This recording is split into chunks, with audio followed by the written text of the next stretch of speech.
Hello बच्चों, कैसे हैं आप लोग। चलिए, तो अगर आप यूपी ट्रिपल एस सी की तैयारी कर रहे हैं, यूपी आरविनल की तैयारी कर रहे हैं, DFCCIL की तैयारी कर रहे हैं, SSC जेई की तैयारी कर रहे हैं, आप किसी भी जेई और एई एग्जामिनेशन की तैयारी कर रहे हैं, तो ये क्लासेस आपके लिए वरदान साबित होने वाली हैं। ये क्लासेस आपके लिए संजीवनी साबित होने वाली हैं।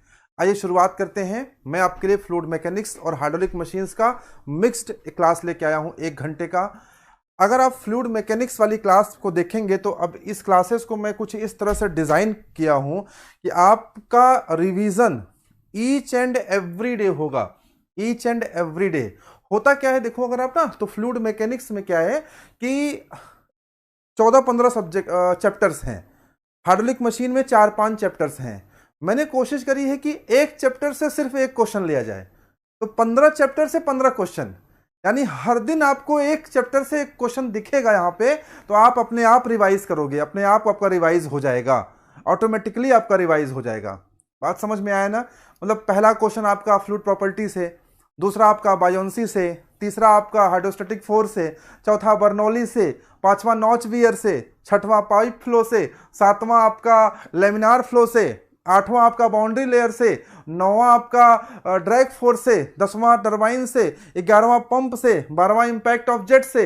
अगर सोचो इस तरह का मिश्रण बना करके तैयारी कराई जाए, आपसे कराया जाए, अगर प्रिपरेशन कराई जाए, प्रैक्टिस कराई जाए, तो पूरा सब्जेक्ट आपके दिमाग में ऑल द टाइम घूमता रहेगा।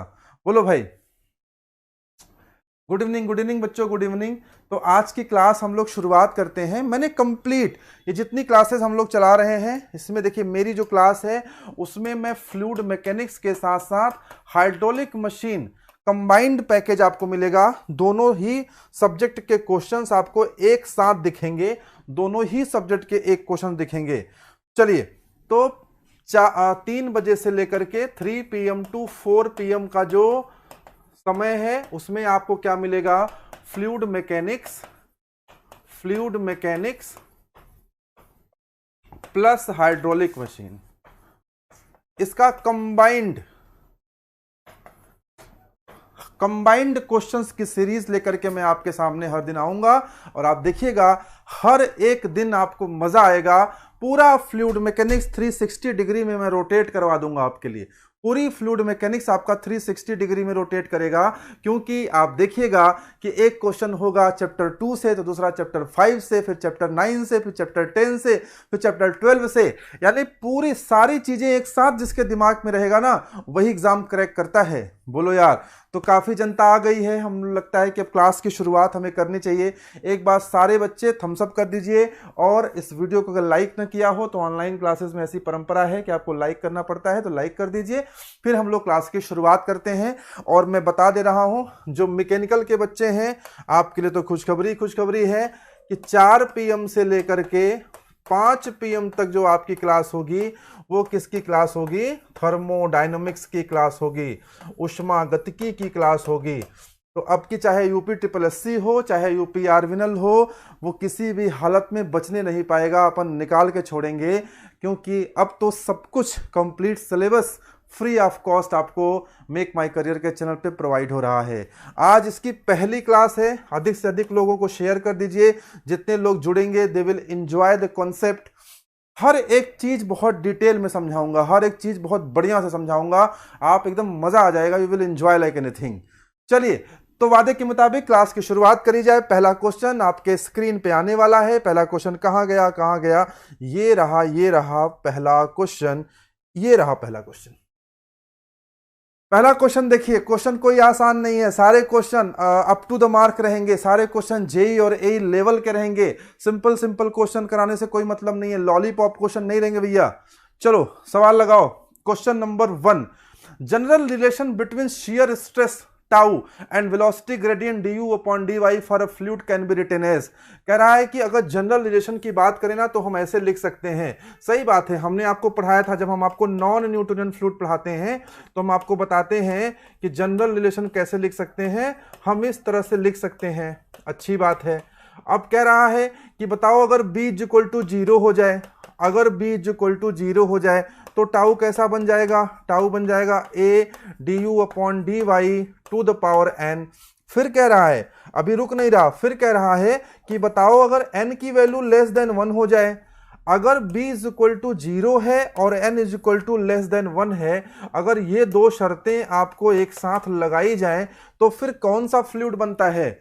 बताइए भाई, अगर b इज इक्वल टू 0 और n इज ग्रेटर देन 1 लगाया जाए तो कौन सा फ्लूइड बनता है? याद करिए, मैंने इस सवाल को समझाया था, ये पूरा चैप्टर ही मैंने पढ़ाया है कि अगर यहाँ पे हम टाउ प्लॉट कर दें, अगर यहाँ पे हम du अपॉन dy प्लॉट कर दें, और अगर जो है b इज इक्वल टू 0 हो, n इज ग्रेटर देन 1 हो, तो आपका जो कर्व आता है वो कर्व कुछ इस तरह से आता है।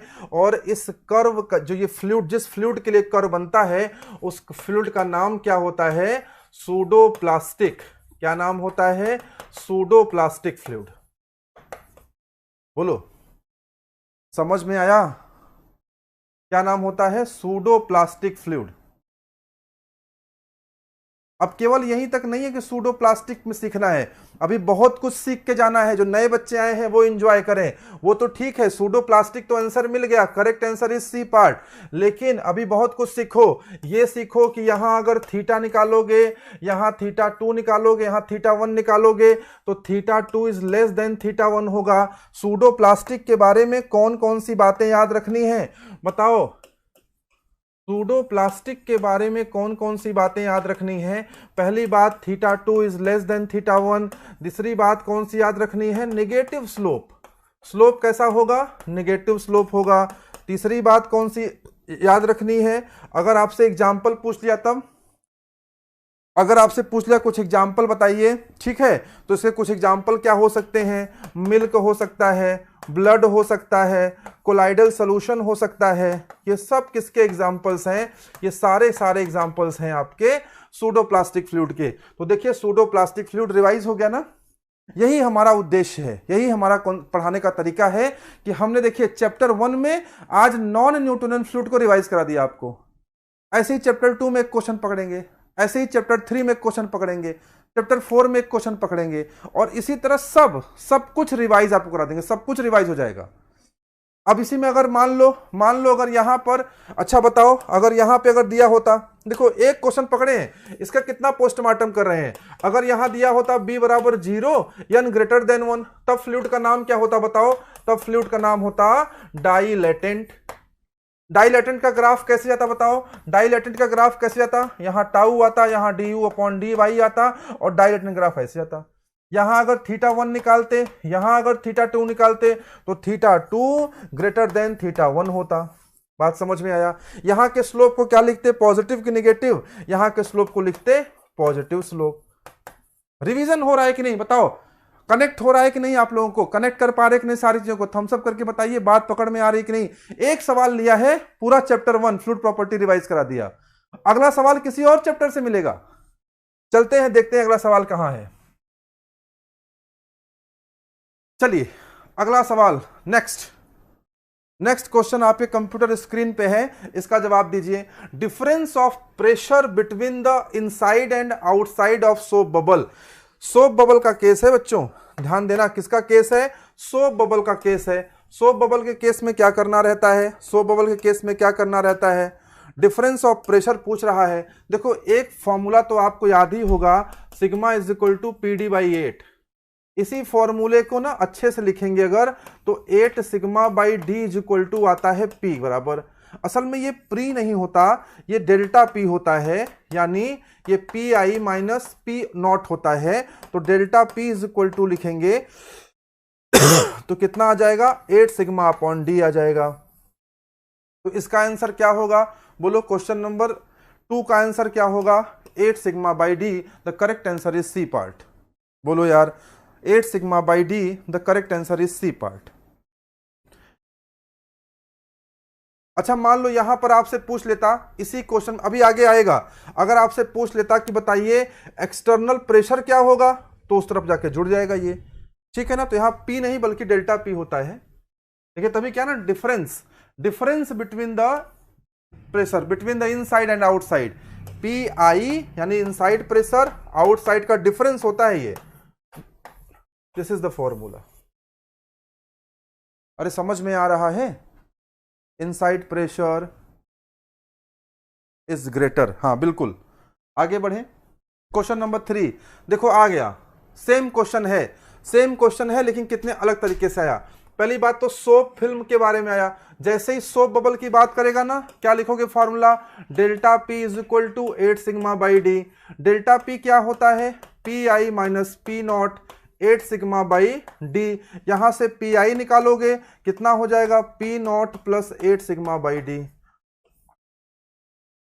बोलो, डायमीटर डी है, एक्सटर्नल प्रेशर पी नॉट दिया हुआ है, इंटरनल प्रेशर पी आई है, सिग्मा है, तो कह रहा है इनसाइड प्रेशर इनसाइड बबल। क्या पूछ रहा है, pressure inside bubble, pressure inside bubble. देखो जैसा आपको मजा आए ना, आप थम्स अप करके और हार्ट वार्ट भेज के बताना कि आपको मजा आ रहा है कि नहीं। हर सवाल अपने आप में यूनिक है कि नहीं।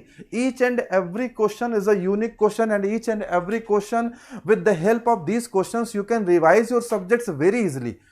आप अपने सब्जेक्ट्स को बड़े जल्दी बड़े बढ़िया से रिवाइज कर सकते हैं। तो क्या आंसर होगा, इसमें इतना आप ना करते तब भी आप इसका आंसर लगा सकते थे। यहां देखो ए तो होगा ही नहीं, बी तो होगा ही नहीं। अब मुद्दा फंसा इसमें और इसमें। जो बच्चा हमसे नहीं पढ़ा है, जो बच्चा जीडी पांडे के संपर्क में नहीं आया है ना, जानते हो वो बच्चा क्या करेगा, वो बच्चा ये लगाएगा सही, क्योंकि वो रटा हुआ है ना। जो बच्चा जीडी पांडे से नहीं पढ़ा वो ये लगाएगा, रटा हुआ 8 sigma by D 8 sigma by D. लेकिन जो बच्चा जीडी पांडे से पढ़ा है वो जानता है कि पूरा कॉन्सेप्ट क्या है। पूरा कॉन्सेप्ट सीखना है तो मेक माई करियर के यूट्यूब चैनल पर उसको आना पड़ेगा। ये सारी बातें बताऊंगा मैं उसको, तब जाके सही सवाल लगाएगा। चलिए क्वेश्चन नंबर 4, बढ़िया क्वेश्चन है, प्रेशर मेजरमेंट का क्वेश्चन है। प्रेशर एंड इट्स मेजरमेंट नाम का एक चैप्टर होता है जिसमें आप एक कॉन्सेप्ट पढ़ते हो, पास्कल्स लॉ के बारे में पढ़ते हो ना। ये पास्कल्स लॉ के बारे में पढ़ते हो, ये वहीं से क्वेश्चन आया है, न्यूमेरिकल आया है। अमूमन पास्कल्स लॉ से थ्योरी पूछता है, इस बार न्यूमेरिकल पूछ लिया। बताओ कैसे होगा, सॉल्व करो भाई, कैसे होगा आंसर बताओ, बताओ कैसे होगा। याद है मैंने कभी ना एक दिन क्लास में मैंने बताया भी था। एक दिन की क्लास में अगर आपको याद हो तो मैंने बताया था मैकेनिकल एडवांटेज वगैरह के बारे में। शायद लगता है आप लोग भूल गए हैं क्या, अगर नहीं भूले हैं तो ध्यान से देखिए। मैंने बताया था ये प्लंजर है और यहां पर एक कार खड़ी थी, याद है, बोलो कार खड़ी थी, कार तो याद होगी। ये कार खड़ी थी BMW, जो BMW कार थी ना, इसको यहाँ पे हम लोग प्रेशर लगा के यहाँ से इसको उठा ले रहे थे। कैसे उठा ले रहे थे, क्योंकि किसी भी पॉइंट पर जो ना प्रेशर की इंटेंसिटी होती है वो समान होती है। ये कौन कहता है, ये पास्कल साहब कहते हैं। बोलो, समझाया था हमने, ये वाला कॉन्सेप्ट पढ़ाया था कि नहीं। उसी कॉन्सेप्ट से लगेगा ये सवाल। कैसे लगाओगे यहाँ पर कि अगर हम रैम को देखें और प्लंजर को देखें, अगर हम रैम को देखें प्लंजर को देखें, देखो यहां पे जो प्रेशर की इंटेंसिटी आएगी, ये जो P1 आएगा, यहां पे जो P2 आएगा, वो आपस में बराबर होगा। यानी कि हम क्या लिख सकते हैं, हम लिख सकते हैं F ram upon A ram, बोलो यार, is equal to F plunger upon A plunger. अरे pressure is equal to force upon area ही तो होता है। यही फॉर्मूला से क्वेश्चन लगेगा। अगर इतना दिमाग नहीं लगा पाते हो, अगर घिस नहीं पाते हो दिमाग, तो भैया देखो दिक्कत होगा आगे चल के। ये सवाल एग्जैक्टली आएगा कि नहीं आएगा मुझे नहीं पता, लेकिन आपको इतनी समझ तो डेवलप होनी ही चाहिए। अगर इतनी नहीं समझ डेवलप है तो समस्याएं आपके सामने विकट रूप में आने वाली है, मान लीजिए, ठीक है ना। तो ये होगा F ram upon A RAM, F plunger upon A plunger. अब बताओ जरा क्या पूछा है, F रैम पूछा है, ये चीज पूछा है। बताओ ये चीज कैसे निकालोगे। अगर निकालोगे F रैम निकालोगे, अच्छा क्वेश्चन लगवा रहा हूं यार, जरा एक बार लाइक करके थम्स अप करके बताओ कि क्वेश्चन मजेदार है कि नहीं। कभी नहीं देखा होगा ये क्वेश्चन, किसी किताब में नहीं देखा हो, किसी यूट्यूब पे नहीं मिलेगा, जाके देख लेना। F ram is equal to क्या मिलेगा, ये इधर आ जाएगा। जब ये इधर आ जाएगा तो A RAM upon A plunger multiplied by F plunger. बोलो भैया, A RAM upon A plunger multiplied by A plunger. यहां तक समझ में आया कि नहीं। कुछ लोग आंसर बता रहे हैं क्या, कुछ लोग का आंसर आ गया, very good. Very good, very good, very good, very good, very good. बोलो, तो ये कितना हो जाएगा, π/4 टी का स्क्वायर ना, अपन ये कितना हो जाएगा, π/4 45 का स्क्वायर मल्टीप्लाइड बाई 600। यही सॉल्व करे हो आप लोग। बोलो, 30 गुणित 30 अपॉन 45 गुणित 45 इंटू 600। बोलो, यही सॉल्व करे, कुछ और करे हो? बी आंसर आया है? मस्त है सर, क्वेश्चन ये सी का है। हाँ, ये सी क्वेश्चन है। ये सी क्वेश्चन लगाने से क्या फायदा? बहुत सारे फायदे हैं। कॉन्सेप्ट मजबूत होगा, पहला फायदा। लेवल इंक्रीज होगा, हायर लेवल पे तैयारी होगी, तो लोअर लेवल के एग्जाम हलवा लेंगे, दूसरा फायदा। बात समझ में आए ना? आरके वंसल का है या किसका है मुझे नहीं पता, लेकिन आईएएस या गेट में क्वेश्चन आया है। आंसर आया आपका? बोलो बेटा, आंसर आया। B is the correct option. मैंने कैलकुलेट नहीं किया है, मैंने कैलकुलेट नहीं किया है। जो भी आंसर आएगा, आप बी कह रहे हैं, मुझे पता है आंसर बी ही है, तो आप ये निकाल लेना। बात समझ में आया? अच्छे क्वेश्चन लगाइए। अच्छे क्वेश्चन ना आपको कॉन्सेप्ट बनाते हैं, और कॉन्सेप्ट ही नहीं बनेगा तो क्वेश्चन लगा क्या होगा? बोलो भैया, तुम लोग का ना थम्सअप आ रहा है, ना लाइक आ रहा है, ना कुछ आ रहा है। मैं समझ नहीं पा रहा हूं कि क्या प्रॉब्लम है। मुझे स्क्रीन सही से दिख नहीं रही, क्या लगता है। चलिए आगे बढ़ते हैं, अगले क्वेश्चन की तरफ बढ़ते हैं। क्वेश्चन नंबर 3 था ना, ये 4 था। अच्छा 4 था, बहुत तेज करा दिया हमने भैया। 5 देखो, 5 देखो भैया, pressure intensity at the bottom. Her question अपने आप में ना, हर क्वेश्चन अपने आप में ब्यूटीफुल क्वेश्चन है। हर क्वेश्चन अपने आप में ब्यूटीफुल क्वेश्चन है। कितना बढ़िया क्वेश्चन, देखो ध्यान से जरा इसको। क्या कह रहा है? ये कह रहा है कि एक टैंक है, open tank has water up to the depth of 2 metre, above it an oil. नीचे पानी भरा है, ऊपर तेल भरा है। यहां तक मान लो पानी भरा हुआ है, इसके ऊपर क्या भरा हुआ है? तेल भरा हुआ है। देखो कितना बढ़िया क्वेश्चन है, कितना बढ़िया बढ़िया क्वेश्चन लगाओ, अच्छे क्वेश्चन लगाओ बेटा। ठीक है, डरो मत, डर के आगे जीत है। डरोगे जिंदगी में कुछ नहीं कर पाओगे। डरने वाला आदमी, कायर आदमी जो होता है, वो सफलता से बहुत दूर रहता है। और जो डरता नहीं है, वीर भोग्य वसुंधरा कहते हैं ना, वीर आदमी जो होता है, वही जो है इस दुनिया पे राज्य करता है। तो राज्य करना है तो डरना नहीं है कि अरे ये क्वेश्चन नहीं लगाएंगे, अरे हम तो डर जाएंगे। तो ये देखो 1 मीटर है बच्चा लोग, और ये कितना है? 2 मीटर है। अब बताओ जरा, अच्छा इसमें क्या भरा हुआ है? ये वाटर है। क्या है बच्चों? वाटर, भाटर है भैया, भाटर। और यहाँ क्या है? वहाँ भाटर है, और यहाँ ऑयल है। और देखो ये क्या है? भाटम, ये है भाटम। और प्रेशर कहाँ पूछ रहा है? इसी भाटम पे प्रेशर पूछ रहा है। बताओ भाटम पे प्रेशर निकाल लोगे कि नहीं निकाल लोगे? कैसे निकालोगे भाटम पे प्रेशर? बताओ कैसे निकालोगे? कोई बताएगा? Any idea? कोई बताए बच्चा, कोई मुझे बताए कैसे निकालोगे? कैसे निकालो, कोई बताए, कोई भी आइडिया हो बताओ। यहां पूछा है, पी बॉटम पूछा है, कैसे निकालोगे पी बॉटम? कैसे निकालोगे बताओ? कौन सा फॉर्मूला लगाओगे? ये देखो आंसर आ गया।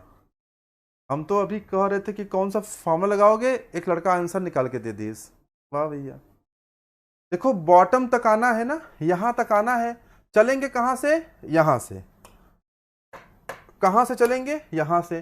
तो पहले यहां से यहां तक आएंगे, उसके बाद फिर यहां से यहां तक आएंगे। और जब नीचे आते हैं ना, तो प्रेशर बढ़ता है। ध्यान दीजिएगा, एक एक सेंटेंस सूक्ति वाक्य है, कहीं लिख करके कमरे में चिपका लेना। जब नीचे आते हैं तो प्रेशर बढ़ता है, जब नीचे आते हैं तो प्रेशर बढ़ता है। यानी पहले क्या जोड़ोगे? रो2 GH2। फिर क्या जोड़ोगे? रो1 GH1। रो2 की वैल्यू कितनी है बताओ? रो2 की वैल्यू कितनी है? 0.9 इसका स्पेसिफिक ग्रेविटी है, तो इसकी डेंसिटी कितना हो जाएगी? इसकी डेंसिटी हो जाएगी 0.9। इसकी डेंसिटी कितनी हो जाएगी? इसकी डेंसिटी हो जाएगी 0.9 गुणित 1000। इसकी डेंसिटी हो जाएगी, तो ये हो जाएगा 900। बोलो 900। जी की वैल्यू तो वही 9.81, और H2 की वैल्यू कितनी है? 1। और इसी में जुड़ेगा, क्या जुड़ेगा? रो1। रो1 नीचे पानी है 1000, G 9.81, इंटू 2 मीटर। इसको जोड़ लोगे, इसका आंसर आ जाएगा। इसका आंसर क्या आएगा आप बता सकते हो? क्या आंसर आएगा? क्या आंसर आएगा बताओ? समझ में आ रहा है ना? अच्छे सवाल है कि नहीं? जो लोग पहले से मेरे से गुड इवनिंग बच्चों, गुड इवनिंग। जो लोग पहले से क्वेश्चन कर रहे थे, सब कुछ नया मिल रहा है कि नहीं? नयापन है कि नहीं? Each and every class is a unique class और नॉट? बोलो भैया, आंसर ए आया है क्या? देख लो जो भी आया हो। आंसर मुझे नहीं पता, तुम सॉल्व कर लो, ठीक है? जो भी आंसर आएगा सॉल्व करो ना, मेरे सामने सॉल्व करो, तो समस्या वाली क्या बात है? दीपक, केसरी, रोहित, डी आया है, ए आया है। Yes sir. नया, every class will be unique class, it's my promise. A आएगा, जहां तक मुझे लगता है 5 का आंसर ए आएगा। आप एक बार, जो लोग का ए नहीं आ रहा है आप ट्राई कर लेना, 5 का ए आएगा। इस तरह के क्वेश्चंस लगाना सीखो। जानते हो, जब जब आप बैरोमीटर पढ़ते हो ना, बैरोमीटर, तब ये कॉन्सेप्ट निकल के आता है कि नीचे आने पे प्रेशर बढ़ता है। इसी कॉन्सेप्ट से बैरोमीटर पढ़ते हो आप। किसी दिन पढ़ाऊंगा बैरोमीटर। बात समझ में आया ना? नेक्स्ट क्वेश्चन की तरफ आगे बढ़े। देखा, क्वेश्चन क्वेश्चन बदला, चैप्टर बदल गया, चैप्टर बदल गया। हाइड्रोस्टेटिक फोर्सेस का आ गया क्वेश्चन। अभी प्रेशर मेजरमेंट चल रहा था, अब हाइड्रोस्टेटिक फोर्स आ गया। हर एक क्वेश्चन, एक चैप्टर से एक क्वेश्चन या फिर 2 क्वेश्चन, बहुत हो गए तो एक या 1-2 क्वेश्चन रहेंगे हर एक चैप्टर से। और वो क्वेश्चन जो भी रहेंगे, वो क्वेश्चन बहुत ही शानदार क्वेश्चन रहेंगे, आप ही जान लीजिए। लैपटॉप चार्ज नहीं है क्या? तो हटा दीजिए। बताओ भाई, क्या होगा बताइए। ये म्यूट करो वहां से।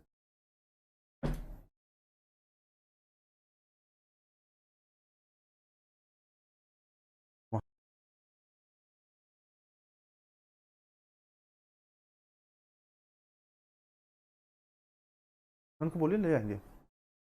चलो भाई, ये तो सब लोग जानते ही हैं, इसमें कोई बहुत बड़ी समस्या वाली बात नहीं है। बोलो क्या इसका आंसर होगा? क्या आंसर होगा इसका? ठीक है, कुछ लोग आंसर दे रहे हैं डी। नहीं, डी तो नहीं होना चाहिए।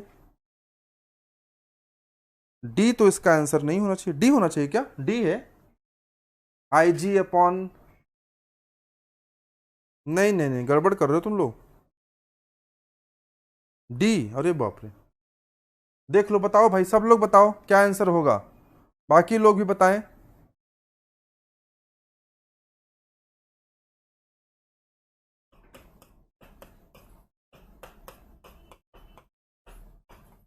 ये फॉर्मूला होता है ना? बोलो, फॉर्मूला तो यही होता है। ये फॉर्मूला होता है ना, H star is equal to H bar plus I G upon A H bar. हाँ, बी आएगा ना, B B B should be the correct answer. ठीक है, अगर इसको आप करोगे तो ये क्या हो जाएगा? आई जी अपॉन ए एच बार, और इसको डिवाइड करोगे तो देखो ए से ए कट जाएगा, यहाँ पे ये हो जाएगा ए एच बार का whole square upon A H bar. तो देखो ए से ए कट गया, देखो ना, ए से ए मर गया, तो कितना बचा? तो कितना बचा बताओ? अरे तुम लोग ना बहुत जल्दीबाजी में क्वेश्चन करना चाहते हो, इसलिए गड़बड़ कर देते हो। कितना बचा? I G upon A H bar plus, यहां से एक ये भी कट जाएगा, एच बार। क्वेश्चन थोड़ा घुमाएगा ना, तुम चाहते हो सीधे फ्लैट दे दे लिख करके, फ्लैट आंसर नहीं देगा। इसको सॉल्व करो तो यही आ जाएगा। समझ पा रहे हो ना? बोलो बच्चों, सीधे आप एग्जामिनर थोड़ा आपसे दिमाग लगवाएगा। सीधे दे दिया तो मेरी क्या जरूरत है? अगर सीधे ही सब कुछ बता देगा तो मेरी क्या जरूरत है? मेरी जरूरत तब पड़ेगी जब ये क्वेश्चन में थोड़ा घुमाएगा। समझ में आ रहा है कि नहीं? ऑप्शन में कंफ्यूज्ड करेगा, हाँ बिल्कुल करेगा, कंफ्यूज करना ही चाहिए उसको, तभी तो आप सही से पढ़ेंगे। अच्छा क्वेश्चन है कि नहीं?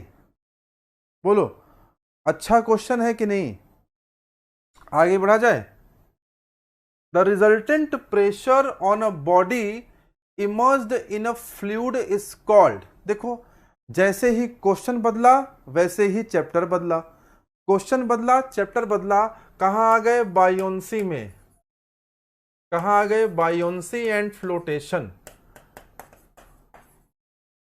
कहां आ गए? बायोंसी एंड फ्लोटेशन में। Resultant pressure on a body emerged in a fluid को हम लोग क्या बोलते हैं? बायोंसी बोलते हैं। बोलो भैया। 7 का बी पार्ट, 7 का ए पार्ट, क्या आंसर आ रहा है? जल्दी जल्दी बताओ क्या आंसर आएगा। बोलो बोलो बोलो, क्या आंसर आएगा बताओ।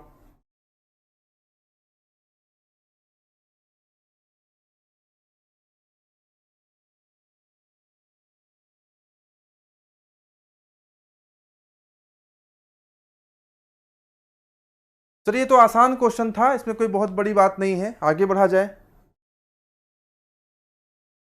चलो थोड़ा घूमो इसमें, क्वेश्चन नंबर 8 में थोड़ा टहलो, बताओ इसका आंसर क्या आएगा। 8 में दिमाग लगाओ। सेंट्रीफ्यूगल पंप की जो केसिंग होती है, पंप का क्वेश्चन आ गया। मैंने आपसे प्रॉमिस किया है ना कि फ्लूइड मैकेनिक्स के साथ साथ pump, turbine, impact of jet को भी साथ साथ कराऊंगा। क्वेश्चन नंबर 8 देखिए ध्यान से। जो सेंट्रीफ्यूगल पंप होता है वहां पर क्या स्थितियां होती हैं? बताओ वहां पर कौन सा, ए में क्या होता है? सेंट्रीफ्यूगल पंप में क्या होता है बताओ। पंप में स्पाइरल वर्टेक्स होता है कि फ्री वर्टेक्स होता है कि सिलेंड्रिकल वर्टेक्स होता है कि फ्री वर्टेक्स होता है कि फोर्स वर्टेक्स होता है? पंप में सेंट्रीफ्यूगल पंप की बात नहीं कर रहा, पंप के इंपेलर की बात भी नहीं कर रहा, सेंट्रीफ्यूगल पंप के इंपेलर की बात नहीं कर रहा हूं, सेंट्रीफ्यूगल पंप के इंपेलर की बात नहीं कर रहा हूं, सेंट्रीफ्यूगल पंप के केसिंग की बात कर रहा हूं। किसकी बात कर रहा हूं? केसिंग की बात कर रहा हूं, इंपेलर की बात नहीं कर रहा। तो भैया केसिंग में क्या होता है? फ्लूइड को ऐसे घुमा करके, फ्लूइड को घुमा करके छोड़ दिया है ना, तो क्या होता है? फ्री वर्टेक्स होता है। क्या होता है? फ्री वर्टेक्स होता है कि फोर्स वर्टेक्स होता है? बताओ, बोलो बोलो बोलो बोलो, आंसर बोलो फटाफट फटाफट बोलो। कुछ लोग कह रहे हैं डी पार्ट होगा।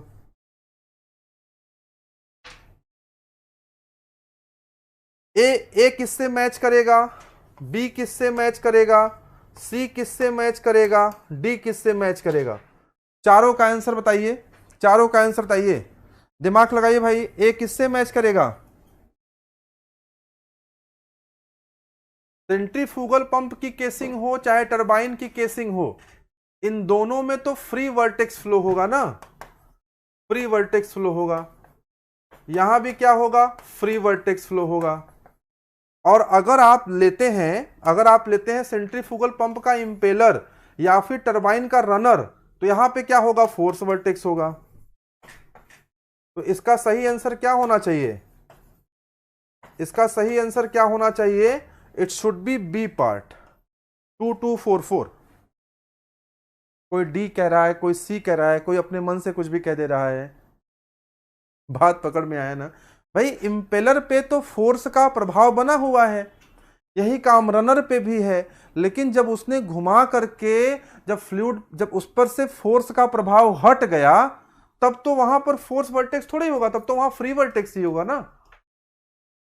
बोलो भैया, अच्छा लगा क्वेश्चन? समझ में आया? कुछ नया मिला हो क्वेश्चन में? ध्यान से देखिए। देखो क्वेश्चन बदला, चैप्टर बदल गया। ये बताओ आज की क्लास कैसी लग रही है? आप कमेंट सेक्शन में बताइए। इस तरह से चलेगा, मजा आएगा कि नहीं? फ्लूइड में इसी तरह से पढ़ाने के मूड में हूं कि एक चैप्टर से एक क्वेश्चन लूंगा, तो 15 चैप्टर में 15 क्वेश्चन पूरा ही डील कर लेंगे। हर दिन हर दिन आप तैयार करोगे, यानी हर चैप्टर को हर दिन आप तैयार करोगे, अपने आप सब रट जाएगा। यहां पे थोड़ा गलत लिख गया है, ये 4 बड़ा सा होगा यहां पे, और यही इसका सही आंसर होगा। इसको ना आप याद कर लो, इसको आप लोग क्या करोगे? इसको आप याद कर लोगे।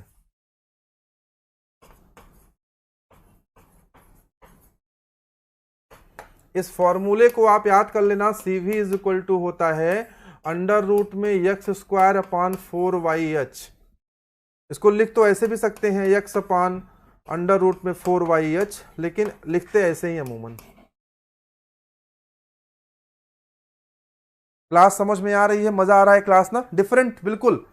आप देखिए ना, एक सवाल हर चैप्टर से सवाल है। You are revising each and every chapter every day in every class. Level of preparation सोचो क्या होगा। जेई के एग्जाम की क्या औकात है, ए गेट IS निकाल के रख दोगे। चलो देखा, सवाल बदला, जैसे ही सवाल बदला चैप्टर बदल गया। हालांकि इसमें डायनामिक्स में ही इसको हम ले सकते हैं। ये सवाल अच्छा सवाल है। इसमें क्या क्या रहा है, इसमें आपसे वेलोसिटी हेड पूछ रहा है। तो वेलोसिटी हेड क्या होता है? v square upon 2g। बच्चे कंफ्यूज रहते हैं कि सर ये क्यों दिया है, ये आपको बेवकूफ बनाने के लिए दिया है ताकि आप वहां उलझे रहे। सवाल यहां रहेगा, v की वैल्यू कितनी है? 4.43। इसका स्क्वायर करेंगे अपॉन 2g। g की वैल्यू कितनी होती है? 9.81। मल्टीप्लाई करना 4.43 इंटू 4.43 अपॉन इसको मल्टीप्लाई करना 2.981। जब मल्टीप्लाई करोगे देखोगे आपस में दोनों बराबर हो जाएंगे, और बराबर ऐसे होंगे, ऐसे बराबर होंगे कि आपस में कट मर जाएंगे, बचेगा 1। The correct answer is C part. अरे बोलो भैया, 10 पहले भी लगाया था ना किसी क्लास में, ये सवाल आया था, मुझे याद है। तभी तुम लोग अच्छा रट लेते हो। तुम लोग की रटने की, मैंने देखा डिप्लोमा वाले बच्चों की रटने की क्षमता बहुत ज्यादा होती है। रट लेते हो कि हाँ सर जी देखा था। चलो अब देखो, ये सवाल भी शायद पहले कभी मुलाकात हुई होगी। उल्लू बनाया मजा आया। हाँ, उल्लू बनाने के लिए दिया था, फालतू में दिया है वो स्पेसिफिक ग्रेविटी, ये सब बड़े बड़े नाम वाम। ट्रायंगुलर नॉच दिया है, ध्यान देना, ट्रायंगुलर नॉच है। यहां पर ट्रायंगुलर नॉच की बजाय कभी कभी ना रेक्टेंगुलर नॉच भी दे देगा, थोड़ा आपको बेवकूफ बना देगा। कभी कहेगा रेक्टेंगुलर नॉच है, तो यही वाला फॉर्मूला जो मैं अभी लगा रहा हूं वही मत लगा देना। अभी ट्रायंगुलर दिया है तो कौन सा लगाएंगे? ट्रायंगुलर वाला। रेक्टेंगुलर वाला कभी क्वेश्चन कराएंगे तो बताएंगे क्या होगा। D cube upon Q is equal to 5/2 DH upon H। 5/2 यानी 2.5। DH अपॉन H की वैल्यू दी हुई है 6%, इंटू 6% कितना हो गया? 6 का पहाड़ा पढ़ो, 2.5 गुना कैसे पढ़ोगे? 6 का 6, 6 दूनी 12, 6 ढाइयां 15। 6 का पहाड़ा 2.5 बार कितना आएगा? 15%। Correct answer is D part. तो क्वेश्चन नंबर 11 का आंसर क्या हो गया? D part. अरे 2.5 गुना पहाड़ा पढ़ना नहीं आते हो? 6 का 6, 6 दूनी 12, 6 का 6, 6 डेढ़ा 9, 6 दूनी 12, 6 ढाइया 15, 6 तेरे 18। ठीक है, ये पहाड़ा तुम लोगों ने नहीं पढ़ा क्या? ये सब टेबल वेबल याद कर लो, तैयारी करनी है तो। ढाइया डेढ़ा ये सब आना चाहिए। 1.5 गुना क्या होगा, 2.5 गुना क्या होगा, ये सब आना चाहिए आप लोगों को। आगे बढ़े, 11 क्वेश्चन देखिए, 11 क्वेश्चन, 11 कॉन्सेप्ट और 11 चैप्टर से डील किया है। एक बार सब लोग, ईच एंड एवरी पीपल जो भी लाइव हैं, सब लोग कमेंट करके बताओ कि आज की क्लास कैसी लग रही है। मैं हर एक बच्चे का रिस्पांस जानना चाहता हूं। मैं कमेंट का स्क्रीनशॉट लेकर के देखूंगा, बाद में पढ़ूंगा क्लास कैसी लग रही है। हर एक जो है, हर एक बच्चा कमेंट करेगा। हर एक बच्चा कमेंट करके बताओ। देखो हर एक क्लास में हम क्या कर रहे हैं ना, हर एक क्लास में हम आपको एक नया क्वेश्चन लेके आ रहे हैं। हर एक घंटे में पूरा सब्जेक्ट में, हर एक चैप्टर में एक क्वेश्चन लेके आ रहे हैं। वो रहने दीजिए।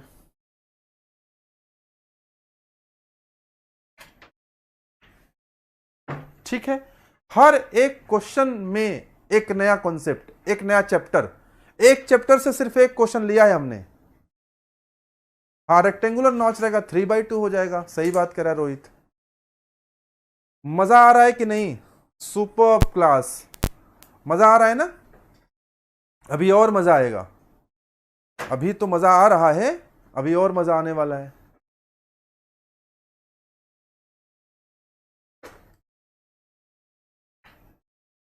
इसको पूरा पूरा नोट करना, हर एक क्वेश्चन। प्रेशर मेजरमेंट वाला क्वेश्चन अलग देखो तरह का है। हर एक क्वेश्चन डिफरेंट है, हर एक क्वेश्चन डिफरेंट है। आप समझिए कॉन्सेप्ट, समझिए आप कितना मजेदार कॉन्सेप्ट है। आप सोचिए जैसे एफएम की हम बात कर रहे हैं, एफएम में टोटल कितने चैप्टर हैं? टोटल चैप्टर की संख्या कितनी है? टोटल चैप्टर्स की संख्या कितनी है? 15। और एफएम के साथ हमने क्या ले रखा है? HM, hydraulic machines. इसमें चैप्टर की संख्या कितनी है? 3 मान लो। अब बताओ टोटल कितने हो गए? 15 3 18। 18 चैप्टर्स हुए। 18 चैप्टर से अगर हम 18 क्वेश्चन कराएं, एक चैप्टर से एक क्वेश्चन कराएं, तो सोचो कि हर क्लास में हर दिन आपका पूरा सब्जेक्ट रिवाइज हो रहा है। सर पहले सिलेबस स्टार्ट करें। बेटा ये सिलेबस ही तो है, ये सिलेबस ही है, ये फ्लूइड मैकेनिक्स का सिलेबस ही है। अब इतना समय नहीं है आपके पास बच्चा कि आप पूरा सिलेबस कंप्लीट करें, इतना समय नहीं है ना। अभी क्या है कि आप प्रैक्टिस कर सकते हैं, आपको क्वेश्चंस करा सकते हैं, हम लोग प्रैक्टिस करा सकते हैं आपको। लेकिन आप समझिए इस क्लास का महत्व तो समझिए कि हर क्लास में each and every day you are going to revise the complete subject. पूरा पूरा विषय एक दिन में रिवाइज कर ले रहे हो। बात समझ में आ रहा है ना? ये जो रिसर्च हमारी टीम है, दिन भर हम लोग लगे रहते हैं। आप तो 3 घंटे क्लास करते हो, लेकिन मैं तो 24/7 मैं लगा रहता हूं ये नए नए विचार लाने में, नए नए आइडियाज डेवलप करने में कि आपके लिए हम क्या बेहतर कर पाए। सोचने से ही तो विचार आते हैं ना, ऐसे थोड़े आते हैं। चलो क्वेश्चन नंबर 12 देखो। अभी ना फ्लूइड मैकेनिक्स से कहां गए? हाइड्रोलिक मशीन में। फ्लूइड मैकेनिक्स से कहां गए? हाइड्रोलिक मशीन में। जिसको नहीं तैयार नहीं कर पाएगा। यही तो मैं चाहता हूं, प्रेशर पड़े, दबाव पड़े आप पे कि भैया पूरा प्रिपेयर करके रखना है। जीडी सर की क्लास में आना है तो कंप्लीट सिलेबस प्रिपेयर करके रखना है, तब तो रिवीजन सही से हो पाएगा, नहीं तो नहीं हो पाएगा। बोलो भैया। बताओ कैप्लान टरबाइन के बारे में क्वेश्चन आ गया। नाम तुम लोगों ने सुना होगा ना, इंपल्स टरबाइन का नाम सुना होगा, इंपल्स टरबाइन का नाम सुना होगा, रिएक्शन टरबाइन का। जानते हो कल की क्लास में मैं आपको बताऊंगा, ये पता है, इसको दोनों की डेफिनेशन मैं आपको सिखा दूंगा मुश्किल से 3 सेकंड में। 3 सेकंड लगेगा। क्या लगेगा? 3 सेकंड।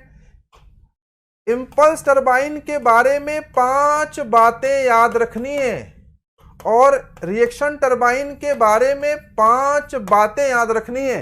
ये पांचों बातें कल बताऊंगा। कल की क्लास में आना और जानना ये पांचों बातें कौन सी हैं, जिनको अगर हमने याद रख लिया तो इंपल्स और रिएक्शन टरबाइन हो गया, निपट गया, कुछ रहा ही नहीं। 12 का आंसर क्या होगा? कैप्लान टरबाइन में 12 का आंसर बताओ भाई। कुछ लोग डी कह रहे हैं। अरे कैप्लान टरबाइन तुम लोगों ने कभी पढ़ा नहीं क्या यार? सबका डी आ रहा है। कैप्लान टरबाइन के बारे में एक इंपॉर्टेंट इंफॉर्मेशन जानो। बोलो भाई।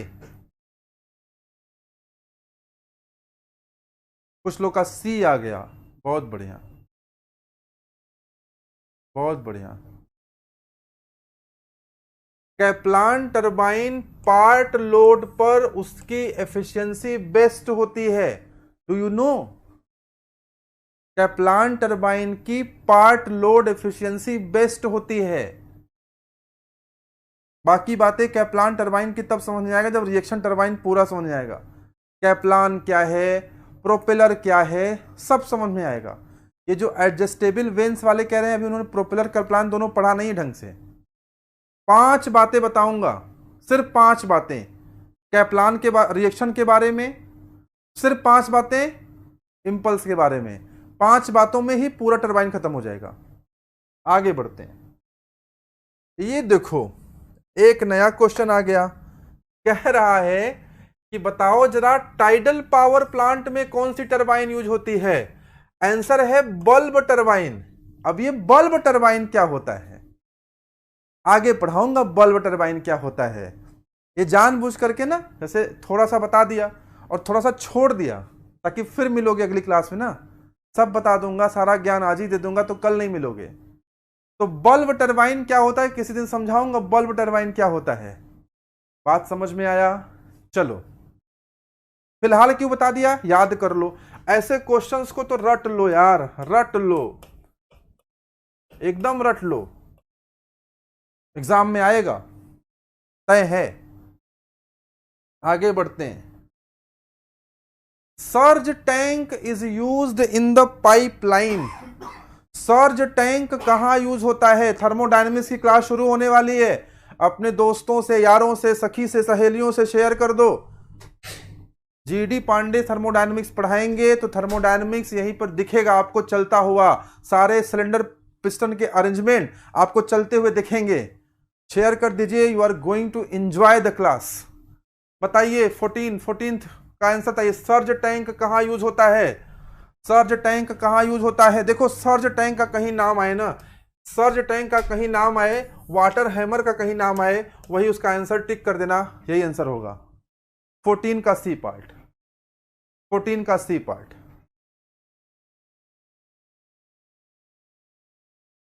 सिविल वालों आप अपने मैकेनिकल के दोस्तों से शेयर कर देना कि 3 से 4 फ्लूइड मैकेनिक्स और हाइड्रोलिक मशीन का मिक्सचर और 4 से 5 थर्मोडायनामिक्स की क्लास चलेगी। बात समझ में आया? और सिविल वाले भी थर्मोडायनामिक्स थोड़ा बहुत पढ़ लें, रेलवे का एग्जाम आएगा ना तो पूछता है उसमें, रेलवे जेई में पूछता है, और सारे डिपार्टमेंट का पूछता है, साइंस वाले पोर्शन में थर्मो काम आएगा आपके, तो वहां भी ज्ञान मिल रहा है, तो ज्ञान बट रहा है, ले लो ज्ञान। समझ में आया? चलिए, आज की क्लास की फ्लूइड वाले क्वेश्चंस देखा आपने ना, हर एक क्वेश्चन अपने आप में यूनिक क्वेश्चन है। अगर पूरी क्लास आप ध्यान से देखे होंगे तो पूरा 360 डिग्री रोटेट किया होगा, 360 डिग्री सर्कल में घूम गया होगा। और जिन्होंने कम पढ़ा है ना, जिनको कम आता है या जो पूरा नहीं पढ़ते हैं, वो भाग भी जाएंगे, क्योंकि भैया पूरा फ्लूइड मैकेनिक्स इकट्ठे एक क्लास में 1 घंटे में निकाल देना सबके बस की बात थोड़ी है। तो पूरा प्रिपेयर होना चाहिए, तब मजा आएगा। हाँ, 15, question number 15, axial flow turbine क्या होता है? कल की क्लास जरूर लीजिएगा, कल की क्लास की शुरुआत ही मैं यहीं से करूंगा कि 5 बातें किसके बारे में? टरबाइन्स के बारे में।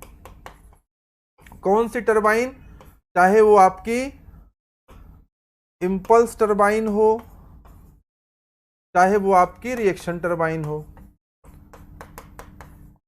5 बातें बताऊंगा। 5 उंगलियां होती है ना, 1 2 3 4 5, ऐसे होता है ना ये आपका हाथ का पंजा। तो 5 उंगलियों में हर एक उंगली पर एक बात, 1 2 3 4 5। ठीक है ना, ये किसी पार्टी का सिंबल नहीं है, इसकी सहायता से बताऊंगा मैं आपको कि यहां पर क्या रखोगे, यहां पे क्या रखोगे, यहां क्या रखोगे, यहां क्या रखोगे, यहां क्या रखोगे। 5 बातें, एक टरबाइन कंप्लीट। स्पेसिफिक स्पीड क्या होता है, यूनिट स्पीड क्या होता है, वेलोसिटी ट्रायंगल कैसे बनाते हैं, बच्चे बड़े कंफ्यूज रहते हैं बेचारे। अगर हम हाइड्रोलिक मशीन में बात करें, हाइड्रोलिक मशीन में बात करें, तो हाइड्रोलिक मशीन में कितने चैप्टर होते हैं जानते हो ना? पहला चैप्टर होता है इंपैक्ट ऑफ जेट। बच्चे समझ ही नहीं पाते सर ये चैप्टर हम लोग पढ़ते क्यों है impact of jet. I will explain you impact of jet in such a manner कि आपको मजा आ जाएगा कि ऐसे भी पढ़ते हैं क्या इंपैक्ट ऑफ जेट। उसके अलावा एक आपका होता है पंप। पंप में 2 होते हैं, एक होता है सेंट्रीफ्यूगल पंप और एक होता है रेसिप्रोकेटिंग पंप। इसके अलावा एक होता है टरबाइन। टरबाइन में भी 2 होते हैं, एक होता है इंपल्स, एक होता है रिएक्शन। समझ में आया ना? बस इतना है, हाइड्रोलिक मशीन सिर्फ इतना है। केवल इतना पढ़ लिया जिसने, वो राजा हो गया, हाइड्रोलिक मशीन में राजा हो गया, सत्ता उसकी स्थापित हो गई हाइड्रोलिक मशीन पे। लेकिन इसमें कॉन्सेप्ट बहुत सारे हैं। स्पेसिफिक स्पीड क्या है, वेलोसिटी ट्रायंगल क्या है, यूनिट स्पीड क्या है, यूनिट डिस्चार्ज क्या है, ड्राफ्ट ट्यूब क्या है। बच्चों को ये नहीं पता ड्राफ्ट ट्यूब क्यों लगाते हैं, समझाऊंगा मैं एक एक चीज। केसिंग का क्या रोल है, इंपल्स टरबाइन में केसिंग का क्या रोल है, रिएक्शन टरबाइन में केसिंग का क्या रोल है, I will explain you neatly, I will explain you each and everything in very detail manner. मजा आ जाएगा। सिविल की क्लास 1 से 4 तक है राजनाथ जी, 1 से 4 तक है, 3 से 4 सिविल की क्लास। सिविल की क्लास जो है, जिन बच्चे सिविल के हैं वो जान लें, उनकी क्लास 1 से 2 है, 2 से 3 है और 3 से 4 है। 3 से 4 में मैं पढ़ाऊंगा फ्लूइड मैकेनिक्स और इसके साथ हाइड्रोलिक मशीन भी पढ़ाऊंगा एक साथ, एक ही क्वेश्चन में, एक ही सेशन में। ये फ्लूइड की क्लास है। और मैकेनिकल वाले 3 से 4 फ्लूइड मैकेनिक्स, 4 से 5 थर्मोडायनेमिक्स, 5 से 6 प्रोडक्शन। कब पढ़ाएंगे सर? ये पढ़ाएंगे सर, कल पढ़ाएंगे सर, कल पढ़ाएंगे। बात समझ में आया ना? चलिए, तो हम लोग कहां थे? इस क्वेश्चन पे थे ना। हाँ, एक्सियल फ्लो टरबाइन, बताइए जरा, एक्सियल फ्लो टरबाइन क्या होता है? 15 का आंसर बताइए, 15 का आंसर, 15 का आंसर बताइए क्या होगा? एक्सियल फ्लो टरबाइन में क्या होता है?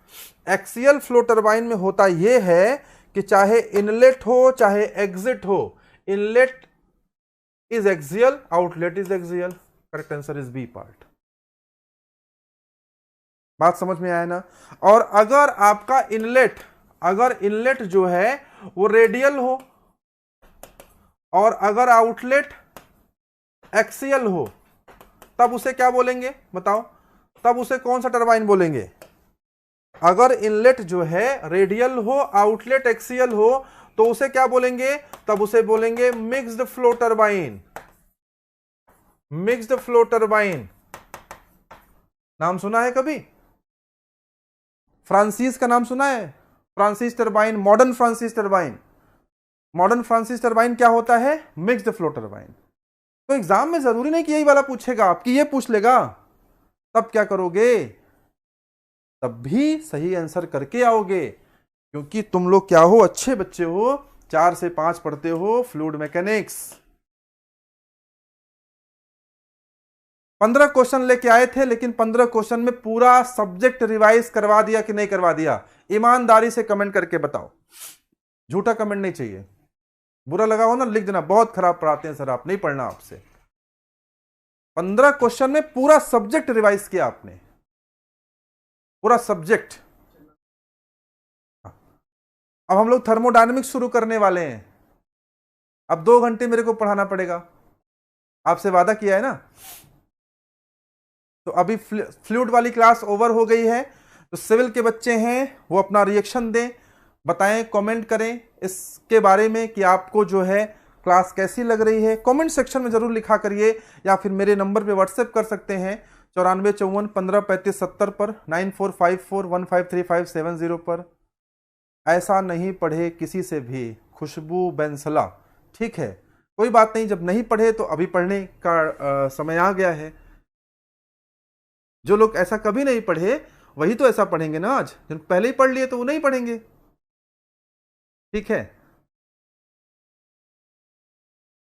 तो जितने भी लोग हैं, हाँ गुरुजी, ऑल चैप्टर रिवाइज्ड। सिविल के बच्चे 3 से 4 मिलेंगे, मैकेनिकल वाले तो 4 से 5 में थर्मोडायनेमिक्स की क्लास शुरू होने वाली है। We are going to start thermodynamics from today, very important subject of fluid mechanical engineering. तो सिविल वालों से विदा लेने का समय है। आप लोग घर में बैठ के रिवाइज करिए, क्योंकि आप 1 बजे से पढ़ रहे हैं, और मैकेनिकल वालों को पढ़ाने का समय है। तो मैकेनिकल वाले सब लोग एक बार थम्स अप कर दीजिए, और कितने हैं जरा प्रेजेंट लगा दीजिए, प्रेजेंट सर लिख के जरा लगाइए, जरा वो अटेंडेंस लगाइए, देखिए कितने लोग हैं। सारे मैकेनिकल वाले लिखो प्रेजेंट सर, अटेंडेंस लगाओ जरा, तब शुरू करते हैं थर्मोडायनामिक्स।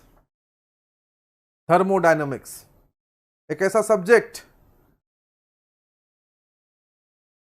जिसको पढ़ने के बाद आपको मजा ही मजा आ जाएगा। क्या सब्जेक्ट पढ़ने वाले हैं हम लोग? थर्मोडायनामिक्स। थर्मोडायनामिक्स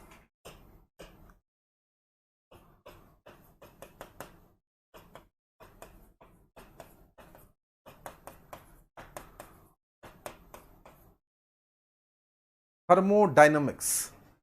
काफी लोग प्रेजेंट हैं, काफी लोग प्रेजेंट हैं। मैकेनिकल वालों की संख्या प्रेजेंट वालों की कितनी है? हाँ, कितने हैं भैया? काफी प्रेजेंट हैं। चलो आओ देखते हैं। Good afternoon Jitendra, good afternoon. Mechanical वाले सारे बच्चे प्रेजेंट लिखो, प्रेजेंट। मेरे को देखना है कितने हैं। ग्रुप में सारे शेयर कर दीजिए, बोल दीजिए पंकज जी से शेयर कर दें, थर्मोडायनेमिक्स की क्लास स्टार्ट हो गई है। हाँ, सब लोग प्रेजेंट हैं। चलिए प्रेजेंट हैं तो स्टार्ट करते हैं क्लास। ये सब्जेक्ट बहुत प्यारा है अगर मैकेनिकल के पॉइंट ऑफ व्यू से देखा जाए। हाँ, माय फेवरेट सब्जेक्ट लिखा है चितरंजन शर्मा ने, मेरा भी फेवरेट है।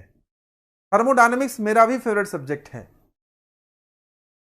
अगर जो है ना थर्मल और फ्लूइड को लोग अलग क्यों करते हैं, मुझे इस बात का बहुत दुख है। असल में थर्मल और फ्लूइड दोनों एक ही सब्जेक्ट है। और आईआईटीज का जो सिलेबस होता है, अगर आप आईआईटी वगैरह से बीटेक करेंगे या एमटेक करते हैं, बीटेक में ही रादर, तो थर्मल और फ्लूइड एक साथ पढ़ाया जाता है। तो पहली बात, सिविल वाले थर्मल ना पढ़े वो ठीक है, लेकिन मैकेनिकल वाले ये बिल्कुल ना समझें कि थर्मल अलग है फ्लूइड अलग है। दोनों एक ही सब्जेक्ट है। एक ही सब्जेक्ट को एक साथ लेके हम लोग पढ़ते हैं। असल में जिस सब्जेक्ट को हम पढ़ते हैं बच्चों ना, उसका नाम थर्मोडायनेमिक्स है ही नहीं है। हम क्या पढ़ना चाहते हैं, मैं आपको क्या पढ़ाऊंगा, मैं पहले आपको बताना चाहता हूं।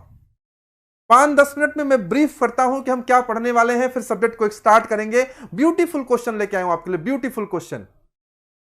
जो सब्जेक्ट आपका होता है ना, उस सब्जेक्ट का नाम है थर्मल इंजीनियरिंग। जो सब्जेक्ट हम लोग असल में पढ़ते हैं उसका नाम है थर्मल इंजीनियरिंग। क्या नाम है? Thermal engineering. थर्मल इंजीनियरिंग में 5 सब्जेक्ट होते हैं। इसमें 5 सब्जेक्ट होते हैं। पहले सब्जेक्ट का नाम है आपका थर्मोडायनेमिक्स। थर्मोडायनेमिक्स।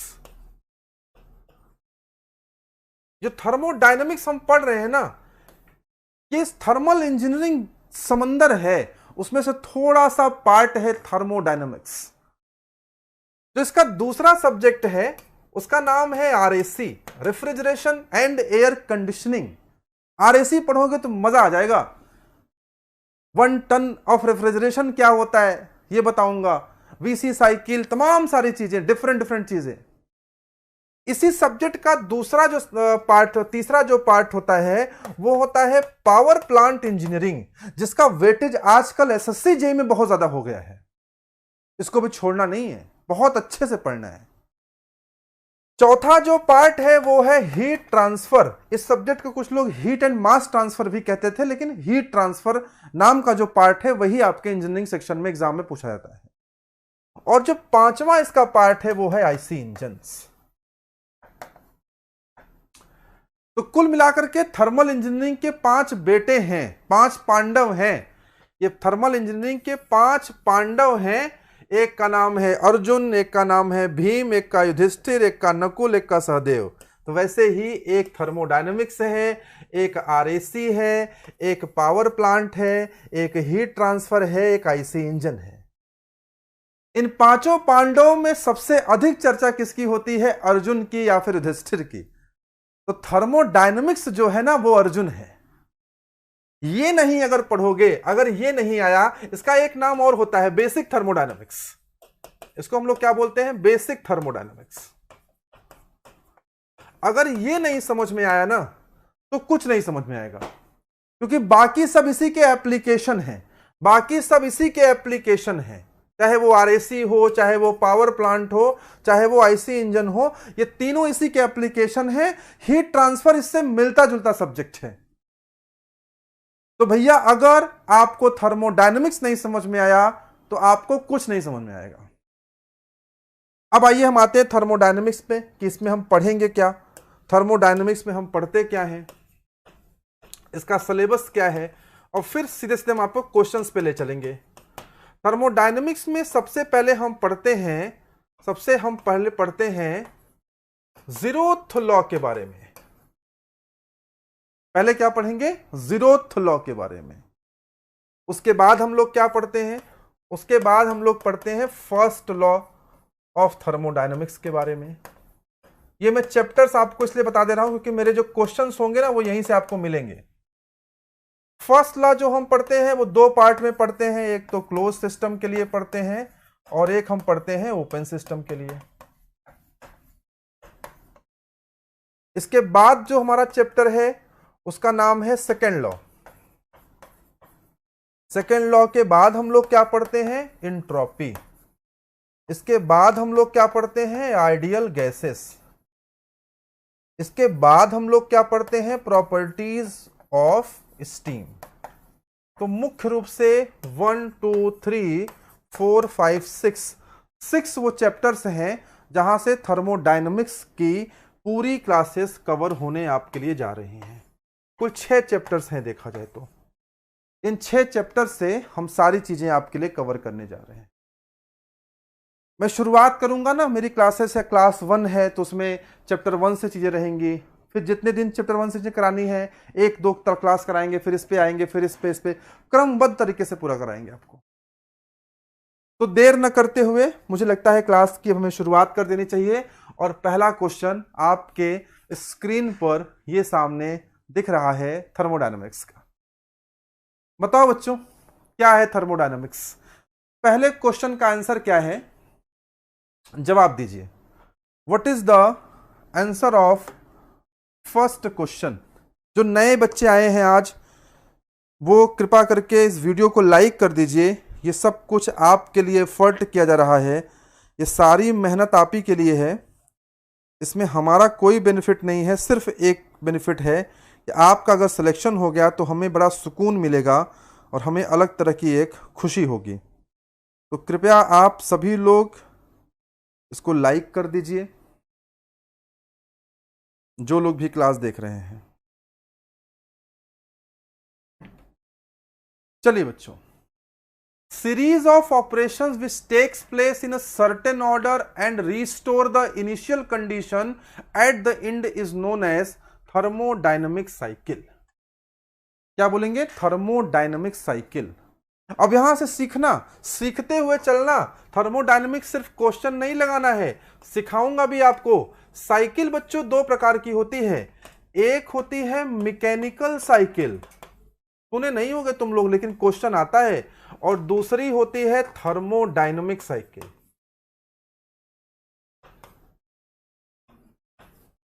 मैकेनिकल साइकिल की खासियत यह होती है कि इसमें जो वर्किंग फ्लूइड है, इसमें जो वर्किंग फ्लूइड है डज नॉट कम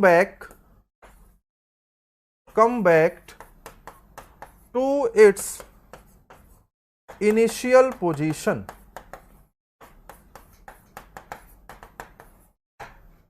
बात समझ में आया। जो मैकेनिकल साइकिल होती है उसमें जो वर्किंग फ्लूइड होता है ना वो अपने इनिशियल पोजीशन पे नहीं आता। जैसे open cycle gas turbine, open cycle gas turbine. लेकिन जो आपका थर्मोडायनेमिक साइकिल है इसमें जो आपका वर्किंग फ्लूइड है, इसमें जो आपका वर्किंग फ्लूइड है, वर्किंग फ्लूइड क्या होगा, जहां से चलेगा घूमता टहलता फिर वहीं आ जाएगा। बात समझ में आया, बोलो भाई बात समझ में आया ना। तो this is there are two types of cycle, mechanical cycle and thermodynamic cycle. अगर बच्चों हम थर्मोडायनेमिक साइकिल की बात करें ना तो इसके विषय में कुछ बातें आपको याद रखनी है। थर्मोडायनेमिक साइकिल के बारे में कुछ बातें आपको याद रखनी है। पहली बातें क्या याद रखनी है, अगर हम मिनिमम नंबर ऑफ प्रोसेस की बात करें, मिनिमम नंबर ऑफ प्रोसेसेस कितने हो सकते हैं थर्मोडायनेमिक साइकिल में, minimum number of processes in one cycle कितने हो सकते हैं, 2। साइकिल इस तरह से बन सकता है, साइकिल इस तरह से भी बन सकता है, साइकिल इस तरह से भी बन सकता है, साइकिल इस तरह से भी बन सकता है।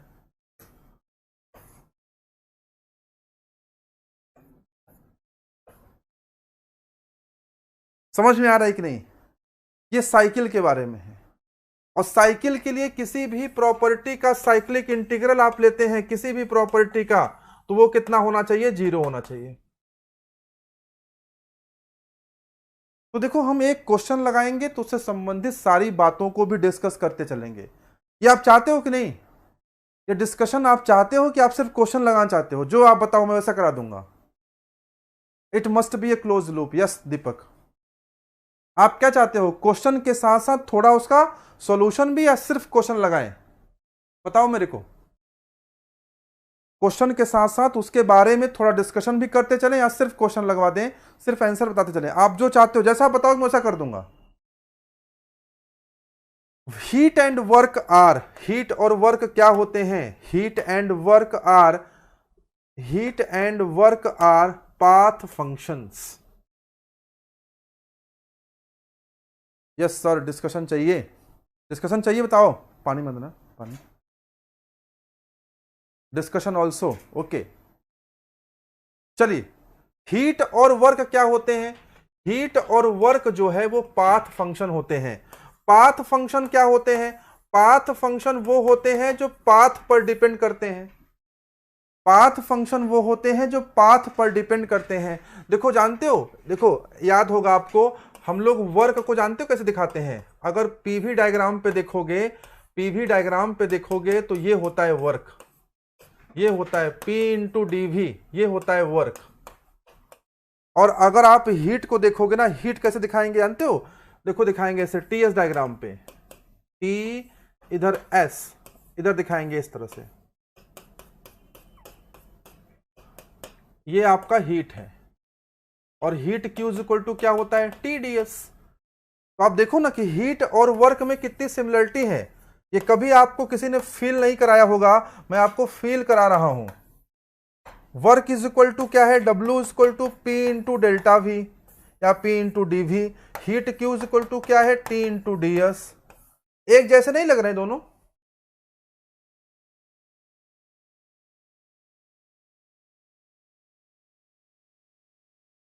बोलो यार, एक जैसे दोनों नहीं लग रहे हैं? फीलिंग आ रही कि नहीं? शुरुआत से, बचपन से आपने पढ़ा होगा heat work are similar kind of things, but now try to feel the concept, try to feel the concept why they are similar, because they are behaving in similar way. ये P इंटू डी है, T into DS है। देखो P क्या है ना, और depth में जाओ, और डेप्थ में जाओ यार, और मजा लूटो कॉन्सेप्ट का। P क्या है? P है इंटेंसिव प्रॉपर्टी। और dV क्या है? dV है चेंज इन एक्सटेंसिव। फिर देखो, यहां भी देखो, T क्या है? इंटेंसिव। DS क्या है? Change in intensive. सिमिलरिटीज मिल रही हैं, सिमिलरिटीज मिल रही हैं। Are you enjoying or not? Both are transition energy. Yes, both are transition form of energy. Are you feeling the concept or not? अरे फील आ रहा है? फील बोलो। एक छोटा सा क्वेश्चन है, लेकिन उससे कितनी बातें हम लोगों ने कर दी।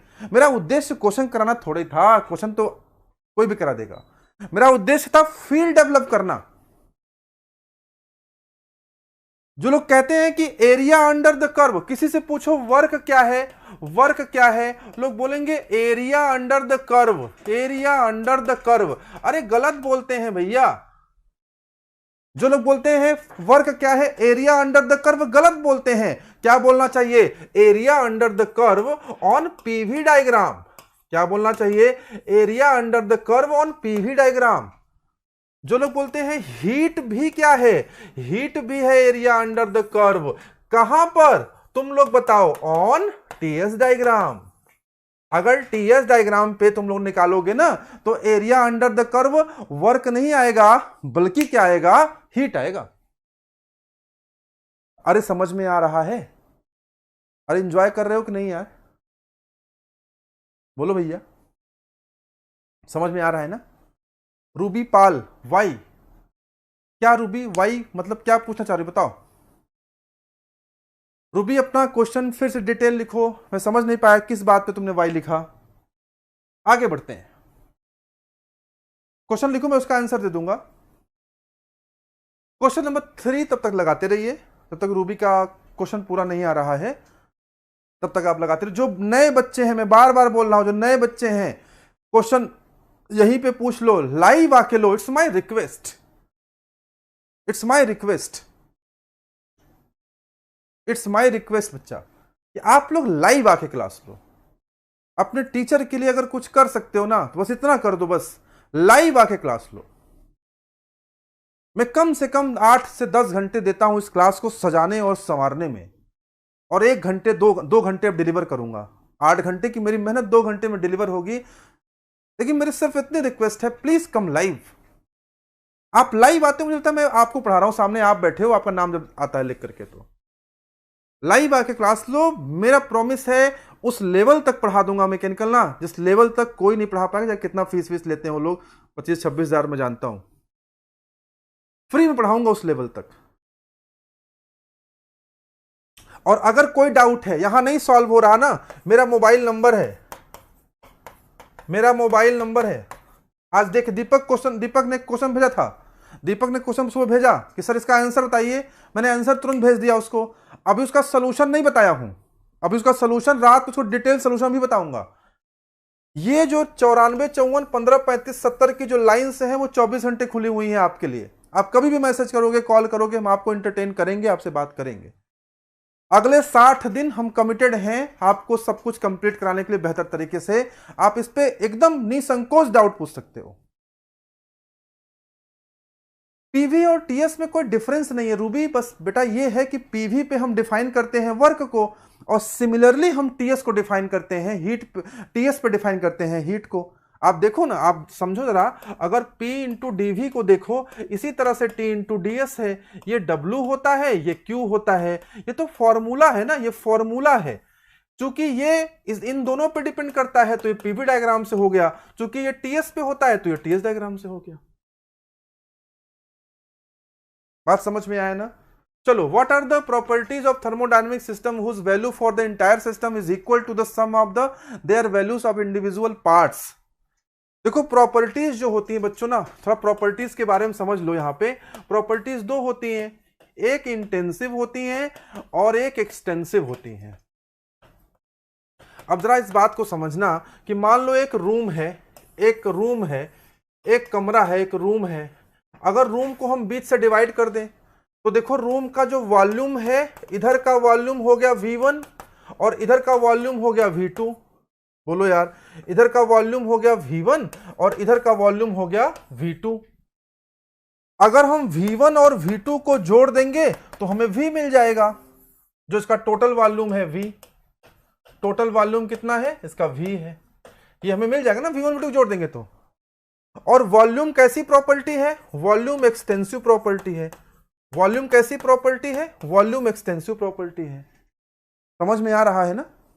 तो यहां पे कह रहा है कि बताइए वो प्रॉपर्टी कौन सी है जिसमें हम उन दोनों को, तीनों को जोड़ दें, इंडिविजुअल पार्ट्स को जोड़ दें, सम कर दें, तो इंटायर सिस्टम का बराबर हो जाएगा, इंटायर सिस्टम के बराबर हो जाएगा। तो देखो एक्सटेंसिव प्रॉपर्टीज ऐसे होती हैं, एक्सटेंसिव प्रॉपर्टीज ऐसी होती हैं कि आप इसको जोड़ दो, इसको जोड़ दो, इन सबको जोड़ दोगे। अगर इसको हम ना सारे 8 भागों में बांट दें, ये V1 हो, V2 है, V3 है, V4 है, V5 है, V6 है, V7 है, V8 है, तो सबको जोड़ोगे ना तो V मिल जाएगा।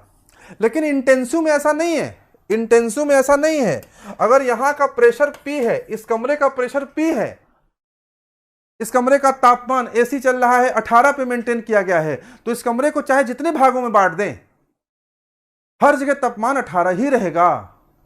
बोलो यार, इस कमरे को चाहे 8 भागों में बांट दें, हर जगह का तापमान 18 ही रहेगा। यानी कि आप एक्सटेंसिव प्रॉपर्टी को, यानी एक्सटेंसिव प्रॉपर्टी को क्या कर सकते हो? एक्सटेंसिव प्रॉपर्टीज क्या होती हैं कि इंडिविजुअल वालों को जोड़ दिया जाए, प्लस प्लस प्लस प्लस कर दें तो टोटल मिल जाता है। लेकिन यह सुविधा आपको इंटेंसिव में नहीं मिलेगा। एक कम्युलेटिव है, दूसरा कम्युलेटिव नहीं है। अरे समझ रहे हो कम्युलेटिव का मतलब? चलो क्वेश्चन नंबर 4 बताओ जरा, पानी पी लूं मैं। 59 लाइक पे अड़ा है, 60 करो उसको जल्दी से, कोई एक लाइक करके।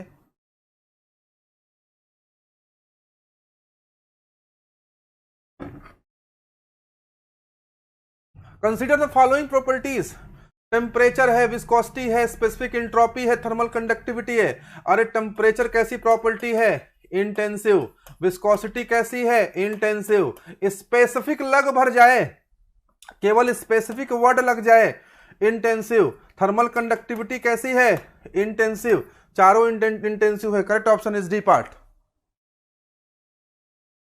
कौन बोला 2 and 3? दीपक क्या पूछ रहा है? अबे इंटेंसिव पूछ रहा है ना भैया, टेम्परेचर इंटेंसिव है यार। दीपक दीपक क्या हो गया? अरे टेम्परेचर भैया विस्कोसिटी, ये पानी है, पानी देख रहे हो, इसको गर्म कर दे तब भी ऐसे ही बहेगा, टेम्परेचर पे डिपेंड नहीं करता इसकी विस्कोसिटी। ये देख रहे हो थर्मल कंडक्टिविटी, अरे वायर ले लो, पतला सा वायर लो, कम मास का, मोटा वायर लो, दोनों में इलेक्ट्रिसिटी फ्लो करेगी ना, टेम्परेचर पे डिपेंड थोड़ा ही करता है। तो ये सारी की सारी क्या है, ये सारी की सारी प्रॉपर्टी मास डिपेंडेंट नहीं है, मास पे डिपेंड नहीं करती, वॉल्यूम पे डिपेंड नहीं करती। तो correct answer is D part. बोलो। चलो पांचवा क्वेश्चन नंबर 5 देखो जरा, आ गया सर इलाहाबादी लैंग्वेज में, ऑल इंटेंसिव प्रॉपर्टी। पांचवा क्वेश्चन नंबर 5 बताओ। 5, हाँ 60 हो गए, 61 भी हो गए। थैंक यू बच्चों, थैंक यू। ऐसे ही मैं कहता रहूं, मेरी बातें तुम लोग मान लिया करो बस, ठीक है ना। ओपन सिस्टम क्या होता है यार? ओपन सिस्टम क्या होता है? देखो सिस्टम 3 प्रकार के होते हैं, सब जानते हो, कोई नई बात नहीं है, कोई नई बात नहीं है। एक होता है क्लोज सिस्टम। क्लोज सिस्टम से क्या करोगे बोलो? मास भी ट्रांसफर होगा? नहीं होगा। एनर्जी ट्रांसफर होगा? बोलो होगा। एक होता है ओपन सिस्टम।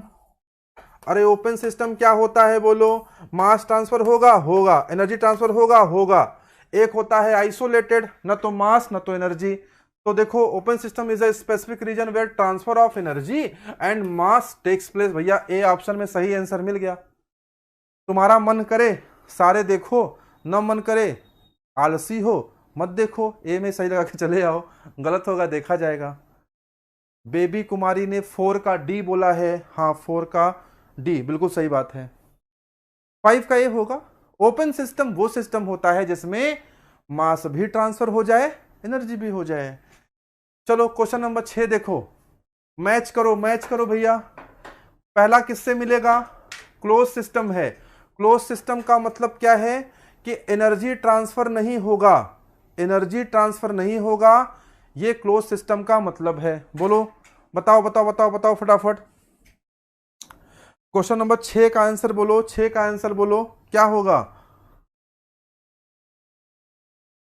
क्लोज सिस्टम किससे करेगा? डी से। हीट और वर्क इंटरेक्शन तो होगा ना, हीट और वर्क इंटरेक्शन तो होगा ही। फिर दूसरा आ जाओ, ओपन सिस्टम में क्या होगा? Heat, mass and work interaction, 2 का सी हो जाएगा। तीसरा बताओ क्या होगा? पंप क्या करता है? पंप क्या करता है? स्टैटिक प्रेशर को बढ़ाता है, तो तीसरे का ए हो जाएगा। चौथा आ जाओ, चौथा टरबाइन क्या करता है? टरबाइन आपका क्या करता है? टरबाइन वर्क डिलीवर करता है, चौथे का ई हो जाएगा। पांचवा आ जाओ, पांचवा क्या करता है? नोजल काइनेटिक एनर्जी को बढ़ाता है, यानी बी हो जाएगा। ये ऑप्शन कहीं दिया है क्या? ये ऑप्शन कहीं दिया है? बताओ बच्चों, क्या ये ऑप्शन कहीं दिया है? 5 का, अच्छा ए 6 का ए पार्ट बोलो यार।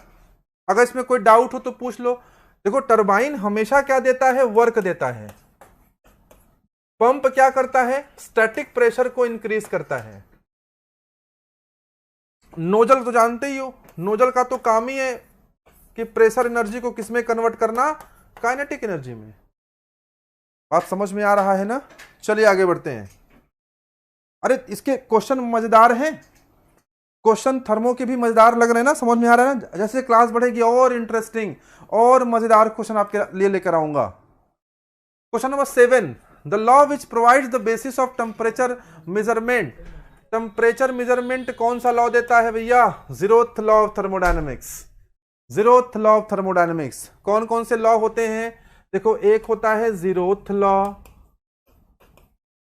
एक होता है फर्स्ट लॉ, एक होता है सेकेंड लॉ, एक थर्ड लॉ भी होता है जिसको हम लोग नर्स्ट लॉ बोलते हैं। अभी उस पर बात नहीं कर रहा हूं, अभी आज थर्मो की पहली क्लास है, बात करूंगा।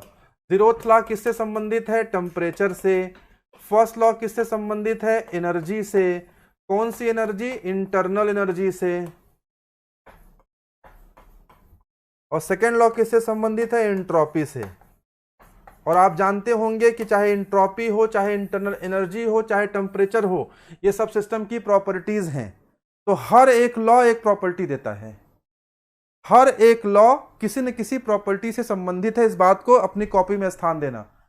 अपनी कॉपी में क्या लिखा? अपने कॉपी में क्या लिखोगे? अपनी कॉपी में क्या लिखोगे? हर एक लॉ एक प्रॉपर्टी को जन्म देता है। जीरोथ लॉ टेम्परेचर को देता है, फर्स्ट लॉ इंटरनल एनर्जी को देता है, और थर्ड लॉ सेकंड लॉ किसको देता है? थर्ड लॉ नहीं, सेकंड लॉ। सेकंड लॉ किसको देता है? एंट्रोपी को। बात समझ में आया? आगे बढ़ते हैं। Which one of the following is the extensive property of the system? Extensive property कौन सी होती है? कौन सी प्रॉपर्टी को एक्सटेंसिव बोलते हैं? कौन सी प्रॉपर्टी को एक्सटेंसिव बोलते हैं? एक्सटेंसिव प्रॉपर्टी वो होती है जो किस पे डिपेंड करती है? जो मास पे डिपेंड करती है। जो किस पे डिपेंड करती है? जो वॉल्यूम पे डिपेंड करती है। तो ये एक्सटेंसिव है, ये एक्सटेंसिव है। डेंसिटी एक्सटेंसिव नहीं है, ध्यान देना, डेंसिटी एक्सटेंसिव नहीं है। हालांकि ये मास पर भी डिपेंड कर रही है, वॉल्यूम पर भी डिपेंड कर रही है। फिर ये एक्सटेंसिव क्यों नहीं है? क्योंकि ये कैंसिल आउट हो जाएगा ना, कैंसिल आउट हो जाएगा। मास इसे एक्सटेंसिव बना रहा है, वॉल्यूम भी इसे एक्सटेंसिव बना रहा है, कट गया तो ये क्या बन जाएगा? इंटेंसिव। समझ में आया ना? ये क्या हो जाएगा? इंटेंसिव। आगे बढ़े। Which are the following item is not a path function? निम्न में से कौन सा पाथ फंक्शन नहीं है? हालांकि ये सवाल पूरी तरह से अच्छा नहीं है, इसमें ये ऑप्शन नहीं देना चाहिए। मेरे हिसाब से ये ऑप्शन नहीं देना चाहिए, और मेरे हिसाब से नहीं देना चाहिए। मैं हटा भी दे रहा हूं इस ऑप्शन को, इसकी जगह मैं लिख दे रहा हूं यहां पर बोथ। बताओ, अब बताओ इसका आंसर क्या हो जाएगा? अब इसका आंसर हो जाएगा डी पार्ट, थर्मल कंडक्टिविटी। कौन सा पाथ फंक्शन नहीं है? पाथ फंक्शन नहीं है मतलब जो प्रॉपर्टीज होती हैं वो पाथ फंक्शन नहीं होती हैं। पाथ फंक्शन कौन नहीं होगा? जो प्रॉपर्टीज नहीं, जो प्रॉपर्टीज होती हैं वही पाथ फंक्शन नहीं होती हैं। जो प्रॉपर्टीज नहीं होती हैं वो पाथ फंक्शन होती हैं। तो बताओ, हीट तो प्रॉपर्टी है नहीं, तो ये पाथ फंक्शन होगा। हीट क्या होता है? हीट आपका पाथ फंक्शन होता है, अभी मैंने समझाया। वर्क क्या होता है? वर्क भी आपका पाथ फंक्शन होता है। लेकिन थर्मल कंडक्टिविटी आपकी प्रॉपर्टी है, वो पाथ फंक्शन नहीं है, ये पाथ फंक्शन नहीं है। समझ में आ रहा है? चलिए, which one of the property given below is an intensive property of the system? निम्न में से कौन सी प्रॉपर्टी है जो इंटेंसिव प्रॉपर्टी है? जवाब दीजिए।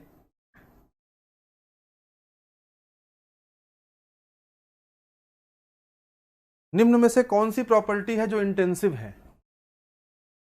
इंटेंसिव प्रॉपर्टी का मतलब क्या है? इतना तो जानते होंगे आप। इंटेंसिव प्रॉपर्टी का मतलब क्या है? वो प्रॉपर्टी जो डिपेंड नहीं करती है मास पर या वॉल्यूम पर।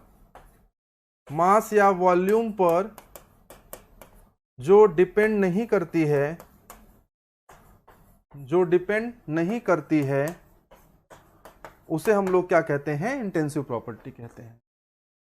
बात समझ में आया? तो देखो, इंट्रॉपी तो एक्सटेंसिव होता है, काइनेटिक एनर्जी क्या होता है? हाफ mv स्क्वायर, तो m मिल गया ना, तो एक्सटेंसिव हो गया।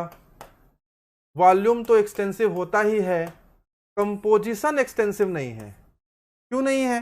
जैसे H2O है, वाटर है, इसका जो कंपोजिशन होगा, इसकी जो संरचना होगी वो तो सेम रहेगी ना। चाहे पानी थोड़ा सा ले लो और चाहे बहुत ज्यादा पानी ले लो, उसकी कंपोजिशन नहीं बदलेगी, उसकी संरचना नहीं बदलेगी। बोलो भाई, ये बात समझ रहे हो कि नहीं? जैसे एयर, यहां पर जैसे ये एटमॉस्फेयर है, यहां एटमॉस्फेयर में क्या है? ये पूरा एटमॉस्फेयर है, हमारा वायुमंडल है। यहां पे क्या है? एयर है, यहां पे नाइट्रोजन है, यहां पे कोई एक गैस और है, कोई गैस और है, कोई बहुत सारी गैसेस हैं। तो एयर का जो कंपोजिशन है, एयर का कंपोजिशन थोड़ी बदलेगा। हाँ, CO2 ले लो, कोई भी ले लो, CO2 ही ले लो। अब CO2 जैसे है तो देखो क्या है? C डबल बॉन्डो, C डबल बॉन्डो, यही तो CO2 है ना। इसका कंपोजिशन नहीं बदलेगा, समझ पा रहे हो ना, इसका कंपोजिशन नहीं बदलेगा ना। थोड़ी CO2 लोगे और ज्यादा CO2 लोगे तब भी CO2 ही रहेगा ना। अरे समझ पा रहे हो तो थम्स अप करके बताओ भाई। पुराने बच्चे जो मुझसे पढ़े वो समझ रहे होंगे, नए बच्चे समझ रहे हैं कि नहीं? नए बच्चे समझ पा रहे हैं, CO2 तो CO2 ही रहेगा, कंपोजिशन तो कंपोजिशन ही रहेगा। ये बात समझ पा रहे हो? थम्स अप करके, लाइक करके कुछ बताओगे, कुछ लिखो कमेंट वमेंट में। मेरे को दिख नहीं रहा आप क्या कह रहे हैं। Composition does not change with respect to the mass और वॉल्यूम। अबे कंपोजिशन नहीं बदलता भैया, ये कहना चाह रहा हूं। अरे गुलाब जामुन है, खाओगे तो मीठा ही आएगा ना, कि एक गुलाब जामुन तीखा आएगा और एक डब्बा रहेगा तो मीठा आएगा। मास और वॉल्यूम पे कंपोजिशन नहीं बदलता है, यही बतिया तो बताना चाह रहा हूं। समझ गए ना? और ये बहुत अच्छा सवाल है, इस सवाल को ना रट लेना। सवाल बहुत बार पूछा गया है, कई सारे एग्जामिनेशन में सवाल पूछा गया है, अक्सर इस सवाल को पूछ लेते हैं। बड़ा फेवरेट क्वेश्चन है, बड़ा फेवरेट है सबका ये, ठीक है। अक्सर इस क्वेश्चन को पूछा जाता है, तैयार रहिएगा इस क्वेश्चन के लिए।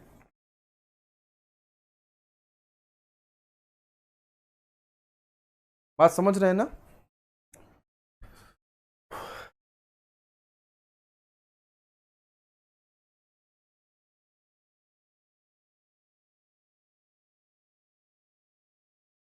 तो आगे बढ़ते हैं, क्वेश्चन नंबर 11 देखते जरा। 11 क्या है? Thermodynamic work is the product of,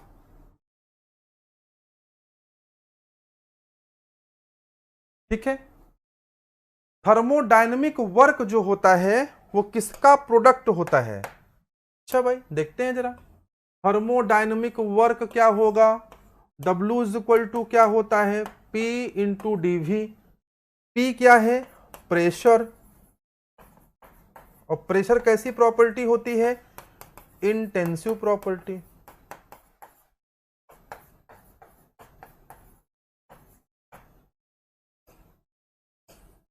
और DV क्या है? V क्या है? वॉल्यूम। और वॉल्यूम कैसी प्रॉपर्टी होती है? Extensive property. तो यानी ये एक इंटेंसिव और एक एक्सटेंसिव का गुणा होता है, एक इंटेंसिव और एक एक्सटेंसिव का गुणा होता है। तो किसका किसका प्रोडक्ट है बच्चों, बताओ, बात समझ में आया? किसका किसका प्रोडक्ट है? एक इंटेंसिव का प्रोडक्ट है एंड दूसरा चेंज इन एक्सटेंसिव का है, यानी correct option is C part. अच्छा क्वेश्चन है ये क्वेश्चन अच्छा क्वेश्चन है। आप इसको 3 स्टार या 5 स्टार दे सकते हो। अच्छा बताओ, अगर ये ऐसा है तो ऐसे ही क्वेश्चन हीट के लिए भी तो आ सकता है। Heat is the product of, क्या बोलोगे? अगर आपसे कोई पूछे कि हीट के बारे में बताओ, heat is the product of, क्या बोलोगे? Heat is the product of. Heat मतलब Q बराबर T इंटू DS। T क्या है साहब? T है इंटेंसिव प्रॉपर्टी। और DS क्या है? बोलो DS क्या है? S है एक्सटेंसिव। तो DS क्या हो जाएगा? Change in extensive, change in extensive. Same to same बोल सकते हो ना। हीट के लिए भी बोल सकते हो कि intensive multiplied by change in extensive. तो हीट हो चाहे वर्क हो, दोनों को कैसे डिफाइन करोगे आज के बाद? Intensive multiplied by change in extensive. अच्छा एक बात समझना जरा हीट और वर्क को और समझो। जानते हो हीट और वर्क है क्या? बार बार आ रहा है तो मैं थोड़ा समझा देता हूं। देखो बेटा ना, हीट और वर्क क्या है ना, ये दोनों एक तरह की एनर्जी हैं। ये दोनों एक तरह की एनर्जी हैं। अगर एनर्जी को हम देखेंगे तो 2 भागों में बांटते हैं। एनर्जी को अगर हम लोग देखें तो 2 भागों में हम बांट देते हैं। थोड़ा थोड़ा मैं आपको ना पढ़ाता भी चल रहा हूं ताकि आपको थर्मो थोड़ा सिखाता भी चलूं। बात समझ में आया? अगर आप एनर्जी को देखेंगे तो एनर्जी 2 भागों में बढ़ जाती है। एक एनर्जी का नाम होता है एनर्जी इन ट्रांजिट, और दूसरी एनर्जी का नाम होता है एनर्जी इन स्टोरेज।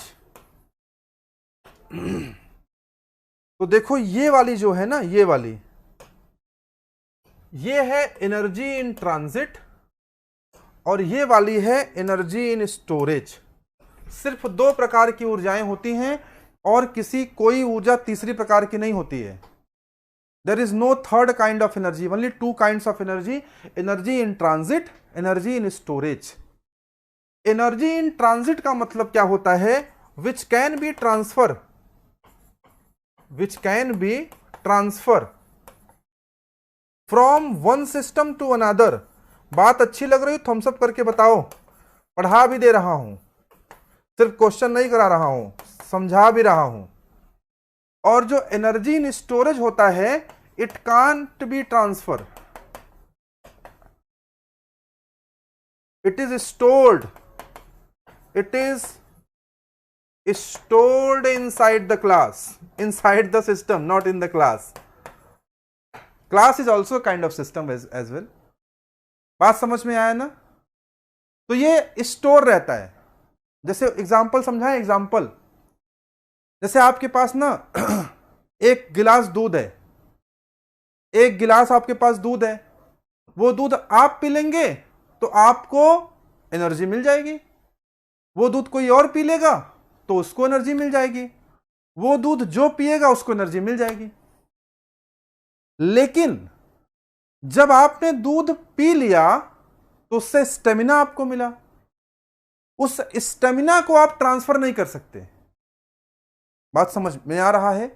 तो ग्लास ऑफ मिल्क जो है ना, वो ट्रांजिएंट फॉर्म ऑफ एनर्जी है। बात समझ में आ रहा है? एक गिलास दूध है, वो दूध जो पी लेगा, मैंने पिया तो मुझे ऊर्जा मिल जाएगी, वो किसी को भी ट्रांसफर कर सकते हो आप, किसी को किसी को किसी को किसी को दे दो। लेकिन उसे आपने पी लिया तो वो स्टोर हो गया, जब स्टोर हो गया तो वो ट्रांसफर नहीं हो सकता। मेरा एग्जांपल समझ में आ रहा है? नहीं आ रहा तो और समझो। जैसे आपके पास पैसे हैं, क्या है आपके पास? रुपया है, पैसा है, 50,000 रुपया है आपके पास मान लो, और 50,000 रुपया आपने किसको दे दिया? मां को दे दिया।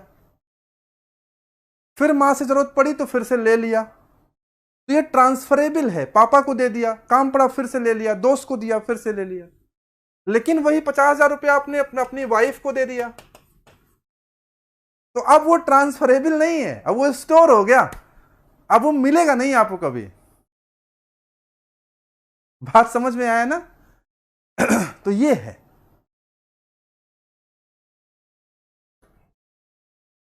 तो ऐसी एनर्जी जो स्टोर हो जाती है किसी सिस्टम में, वो इंटरनल एनर्जी, उसका एग्जांपल है एनर्जी इन स्टोरेज बोलते हैं।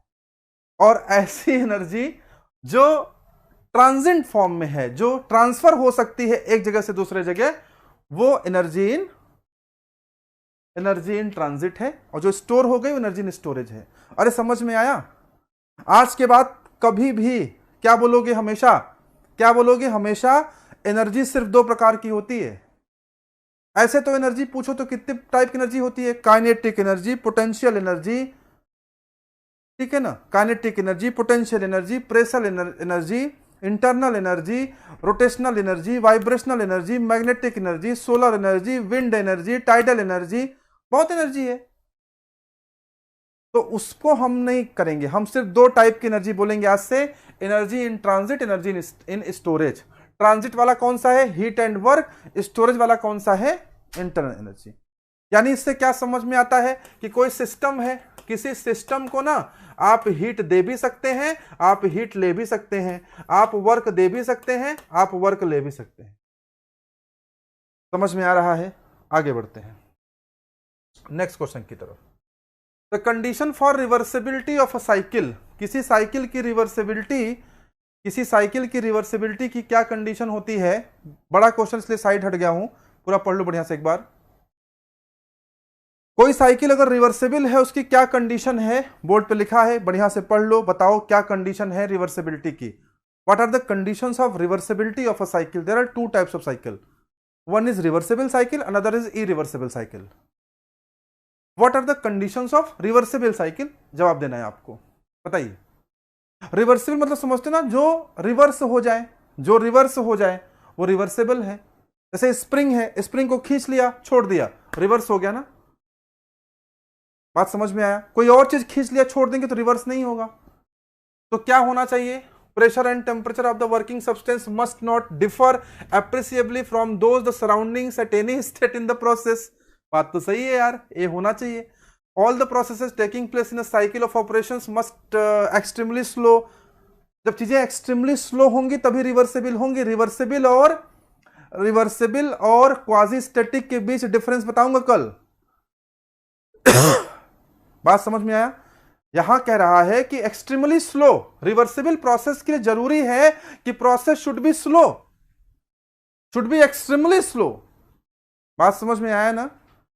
The working part of engine must be friction free. बिल्कुल सही बात है, फ्रिक्शन नहीं रहेगा तभी तो रिवर्सिबल होगा। बात समझ पा रहे हो? जो रिवर्सिबल प्रोसेस होता है बच्चों ना, जो रिवर्सिबल प्रोसेस, देखो इस बात को समझ लो, रिवर्सिबल प्रोसेस जो होता है उसे स्लो होना ही पड़ेगा। अगर वो स्लो है तभी वो रिवर्सिबल अफोर्ड कर सकता है, नहीं तो रिवर्सिबिलिटी को अफोर्ड नहीं कर सकता। उदाहरण समझाएं? बड़ा बढ़िया उदाहरण है मेरे पास एक। जैसे मान लो यहां जमीन पे आप खड़े हो, जमीन पे आप नहीं खड़े हो, मान लो यहां पर कोई फ्लैट है, अपार्टमेंट है, कोई अपार्टमेंट है, घर है आपका,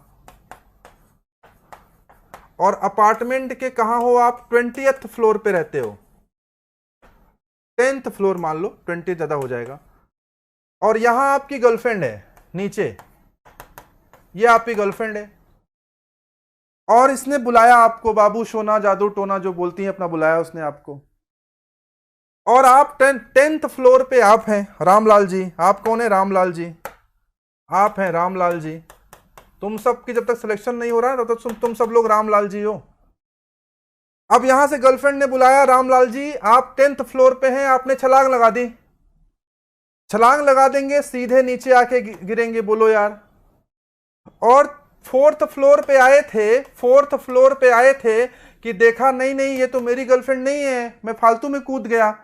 और आप रिवर्स होना चाहते हैं, आप रिवर्स होना चाहते हैं, क्या रिवर्स हो पाएंगे? नहीं हो पाएंगे। रिवर्स आप तब हो पाते जब आपका प्रोसेस स्लो रहता, slow. The reversibility can be achieved in the slow process only. What I am trying to say. अरे समझ पा रहे हो? बुलाती है मगर जाने का नहीं, सही कह रहा है। जाने का बट चेक करके जाने का, और स्लो प्रोसेस से जाने का, ताकि रिवर्सिबिलिटी शुड बी मेंटेन्ड। बात समझ में आया ना? एक साइड इसके जो प्रोसेस है बहुत तेज हो रहा है ना, very fast process, this process is very fast, तो यहां रिवर्सेबल नहीं होगा। लेकिन सोचो आप अगर यहीं पर, यहां से आप कैसे उतरे होते? सीढ़ियों से। अगर आप सीढ़ियों से आते, 3 4 5 8 10 सीढ़ी आते, फिर आपको मालूम होता कि नहीं ये आपकी गर्लफ्रेंड नहीं है, आप ऊपर हो जाते। बोलो यार, तो फिर रिवर्सिबिलिटी अचीव हो सकती थी। तो रिवर्सिबिलिटी वहीं मिलेगी जहां प्रोसेस विल बी स्लो। अरे समझ में आ रहा हो? थम्स अप करके बताओ, ये एग्जांपल कहीं मिलेगा नहीं। आगे देखो, which of the following considered thermodynamic potential. अच्छा ये ना स्टेट के लिए बहुत अच्छा क्वेश्चन है, स्टेट जेई में, एई में खूब पूछता है कि थर्मोडायनेमिक पोटेंशियल किसको बोलते हैं, खूब पूछता है।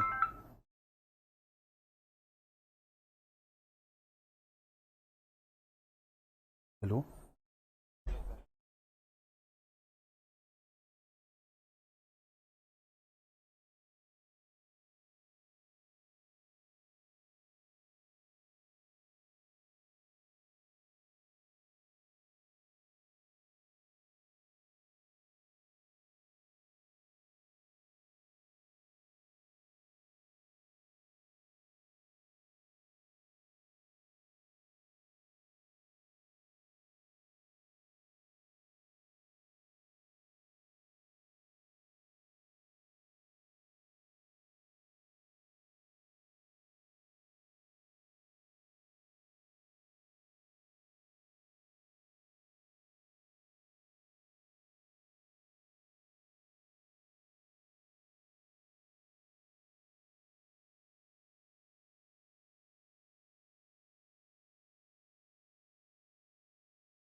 चलिए बच्चों, तो क्वेश्चन नंबर 13 कर लिया आप लोगों ने। किसको बोलते हैं? इंथैल्पी को बोलते हैं।